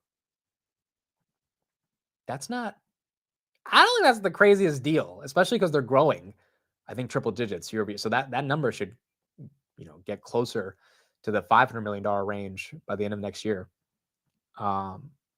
I don't hate the deal, but the market obviously doesn't like it because Google just got rid of 32 billion and they didn't buy back any stock. So that's why we're seeing down 4% here right now. That's a terrible deal to you guys. I'm looking at one of these articles that right now says, hold on, how much is there? 350 ARR or is it 500? The CEO is going to make 3 billion from this, by the way. Yeah, this article is saying they're doing 350 million. Oh, no. They're doing 500 million. No, I'm wrong. 500 million. The company has surpassed 500 million in annual recurring revenue. And they raised 1.8 billion last year. Wow. So Google basically paid 33 billion for something that's going to get close to $1 billion in ARR pretty soon. I don't know. I don't think that's the craziest deal, especially if they can pair it with GCP products and cloud. Hopefully it's not horrible. Yeah, it's a crazy return for value. The company was started in 2020, dude. I mean, like 33 billion in 5 years is not a bad return. Google's PE is now below 20, correct? Their PE is 19 and the forward PE is something like 14. I don't know. I feel like in 2 years, this one's not going to be stuck in the 150s. Olive Garden is where I'd go if I hated the other person. Why is there so much Olive Garden hate, bro? It's not that bad. It's just not that bad. Tesla's still down 5.6% on the day. We do have a couple of tariff updates right here. So Wall Street Journal just put out a tariff update. Trump team reportedly debated simplified tariff plan before ruling it out. Wall Street Journal reports Trump officials considered a 3-tier reciprocal tariff system, low, medium, and high, to streamline the process, but the idea was scrapped in favor of highly individualized tariffs for each trading partner. With Trump's April 2nd rollout looming, Mexico and Canada have reportedly lobbied for lower rates, while officials scramble to finalize details. New 25% tariffs on auto, semiconductors, and pharmaceuticals are also expected. Yeah, see, how can anyone get super excited about the markets when they know these tariffs are coming? You know, unless April 2nd is a smokescreen, and they're going to come out with some deal, and it's not going to be, you know, a tariff rollout like what people are assuming to be. But it's just tough when you know that autos and all these other consumer products are going to get hit with some pretty aggressive tariffs. I don't know when the JFK files are going to be out. I think it's going to be out later in the day. Trump did say it was coming out today, so we'll see. Hopefully it's not super redacted like the Epstein files were. But yeah, I guess we'll find out later throughout the day. Here's an update on that Google Wiz deal, and then we'll keep going from there. Google announcing this morning that it will acquire cybersecurity firm Wiz for $32 billion. That is Google's largest acquisition ever. Joining us right now for more on that deal and Nvidia's conference that's taking place in San Jose today is Ray Huang. He's Constellation Research founder and chairman. Hi, Ray. Let's talk about what you think first about this deal with Google buying Wiz. It was something that they had gone after before. Wiz kind of stepped away and said that it was going to go for an IPO. A lot of questions about whether this can clear antitrust regulations in the Trump administration. What do you think? That is the number one question, whether they can clear antitrust. And that's going to be the challenge. Because even the fact that Lina Khan is gone, the new head of the FTC doesn't seem like he's pro mergers, and we'll have to find out what's going on. But this is an important deal to Google because the future of the cloud is a secure cloud, and they've been pushing after this pretty hard, especially given what they have with the Mandiant deal that they had in the past. And of course, there's a lot to grow on the security side, much more than just Google Cloud. It's additive to the rest of the Google Cloud business. And so they need that as a way to compete with AWS and Azure in the space. So if you're an investor and you look at this, you think, great, we want to see this, happen, or do you look at it and say, it's hard to be the first one to foray into the new FTC and see what happens? Someone's got to go first. And, you know, if there's going to be some muscle in the game, it's going to be Google. So I think it's actually a smart move for them to try to go after this because there's nothing in this business that would say it's a monopoly or it's antitrust here. And it's a good test to see where the antitrust law is going to sit. Ray, let's talk NVIDIA. What do you want to hear from Jensen Huang today? Well, the hot topics are going to be Rubin, which is the next chip.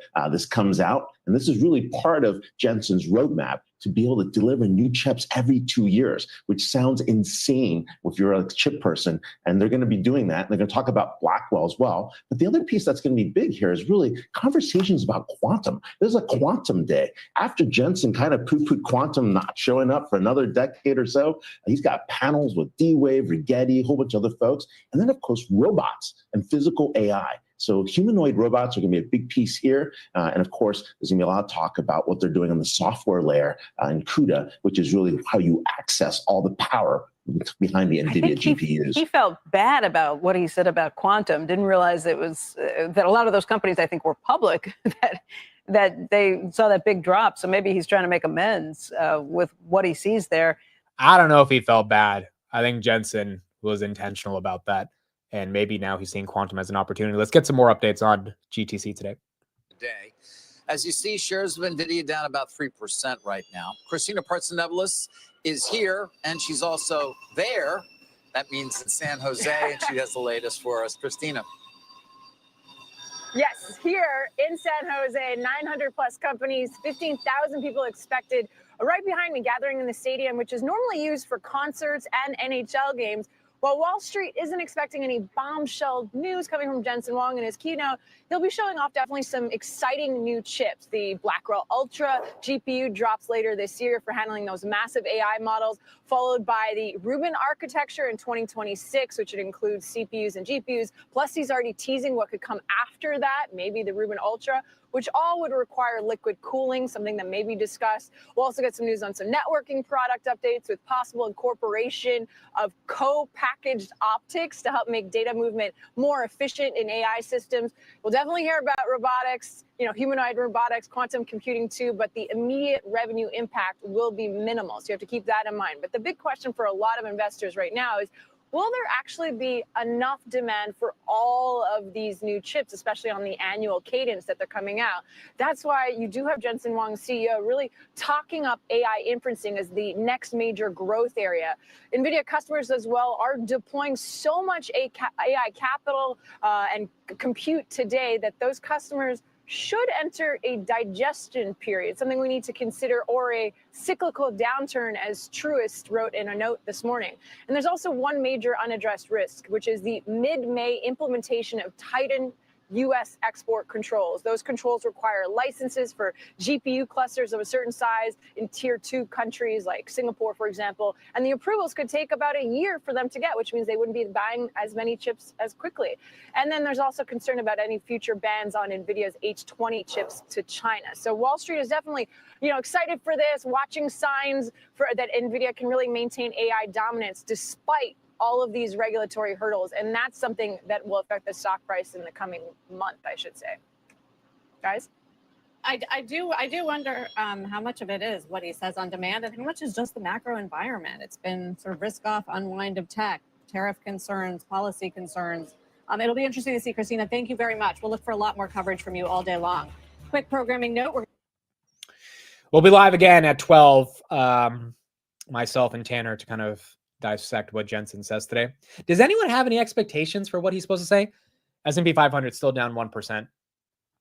But I really have no idea what we're supposed to hear from Jensen today, outside of just like NVIDIA is going to keep dominating. But I think the market might want some very specific pieces of news that they want to hear from him. Celsius still green right here as well.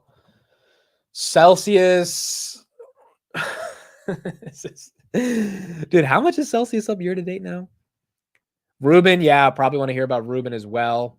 Celsius year to date is up 13%. It is outperforming all of the Mag 7. All of them. Incredible. Oh, the TikTok thing is also important, dude. We're gonna have to come to a conclusion on that in I think 30 days. The extension of the ban is gonna expire soon. Oracle seems to be the #1 bidder from what I've been reading to be able to take over TikTok. Trump did say yesterday that Xi Jinping would be visiting the White House soon, maybe to talk about what they're going to do with TikTok. But that's going to be a whole new situation in terms of what happens.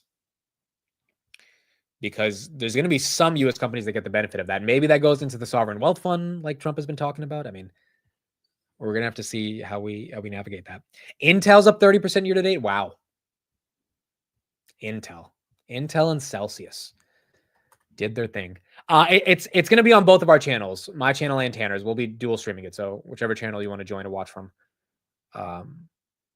you can pick. Yeah, Intel right here, 30.4%.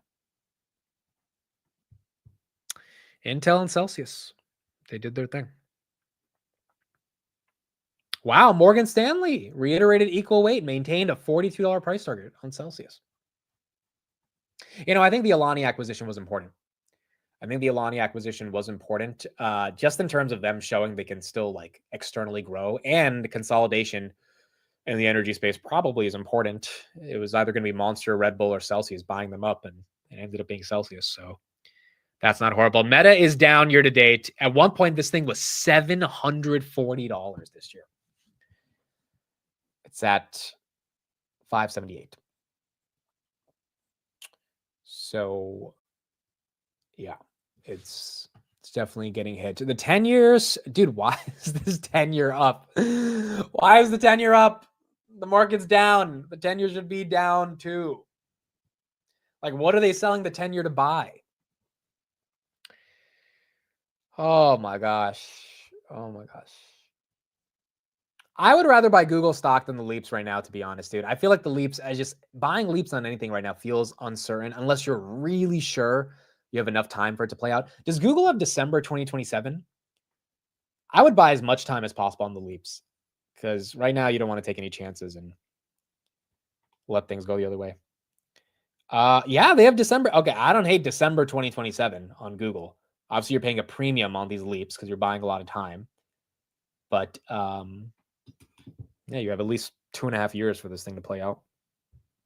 Hopefully, it shouldn't take that long. But look, Google's cheap. I just don't think January 2026 $200 calls necessarily will play out in your favor if the market just can't recover by then. But I would hope by December 2027, Google's not at 158. But I guess we'll see. Nvidia right here, 116. That's down 2.7% as well. Have you talked about the Fed potential ending QT this meeting? Polymarket have it at pretty high chances. Could be the Fed dumping bonds. I did not talk about that. I think that is something that's going to be important in terms of if they engage officially in QT or in ending QT. Granted, I don't know if they're going to end QT because they're still afraid of inflation. So I think they're going to make it. I think the Fed's going to start getting rid of some restrictions to make banks make it easier to buy up treasuries, which is going to be good to get that 10-year to come down. I don't know if the Fed's going to start buying them up themselves. But maybe. I mean, maybe if they do, that'll be the most dovish thing we could get from J-Pow. But I guess we're going to have to see if that's the route he goes.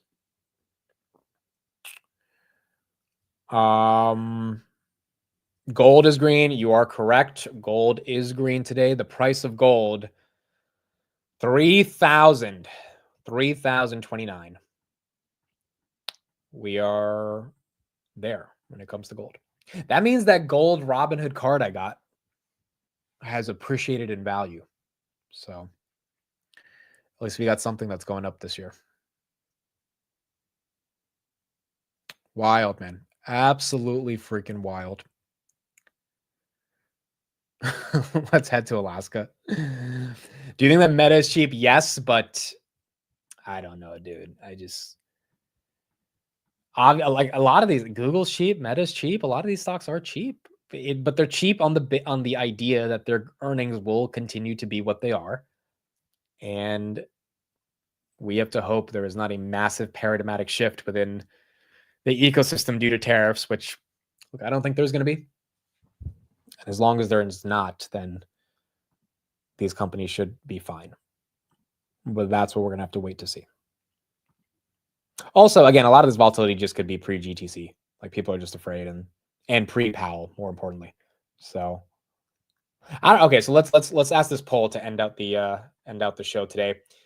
Do you think Powell goes dovish or hawkish tomorrow?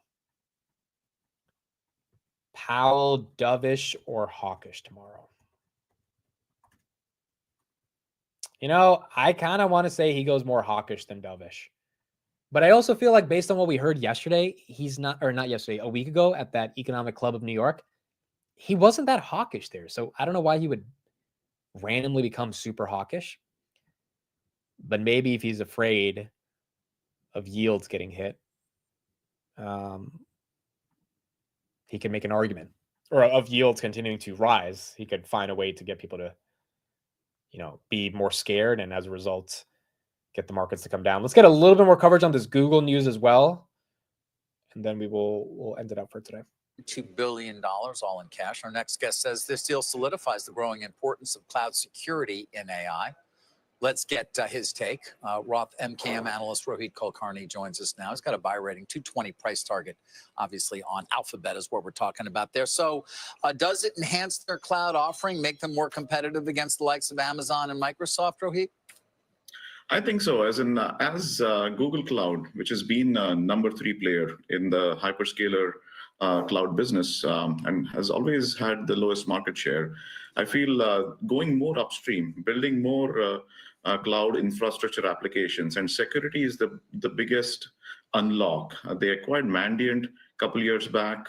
It was about $5 billion deal. This is a next step, a bigger deal here. I feel, and fast forward next 2, 3, 4 years, David, I think as more data is created by machines, as more data needs to be secured on the cloud, security becomes a basic table stakes. And I think Google is taking the first step towards it.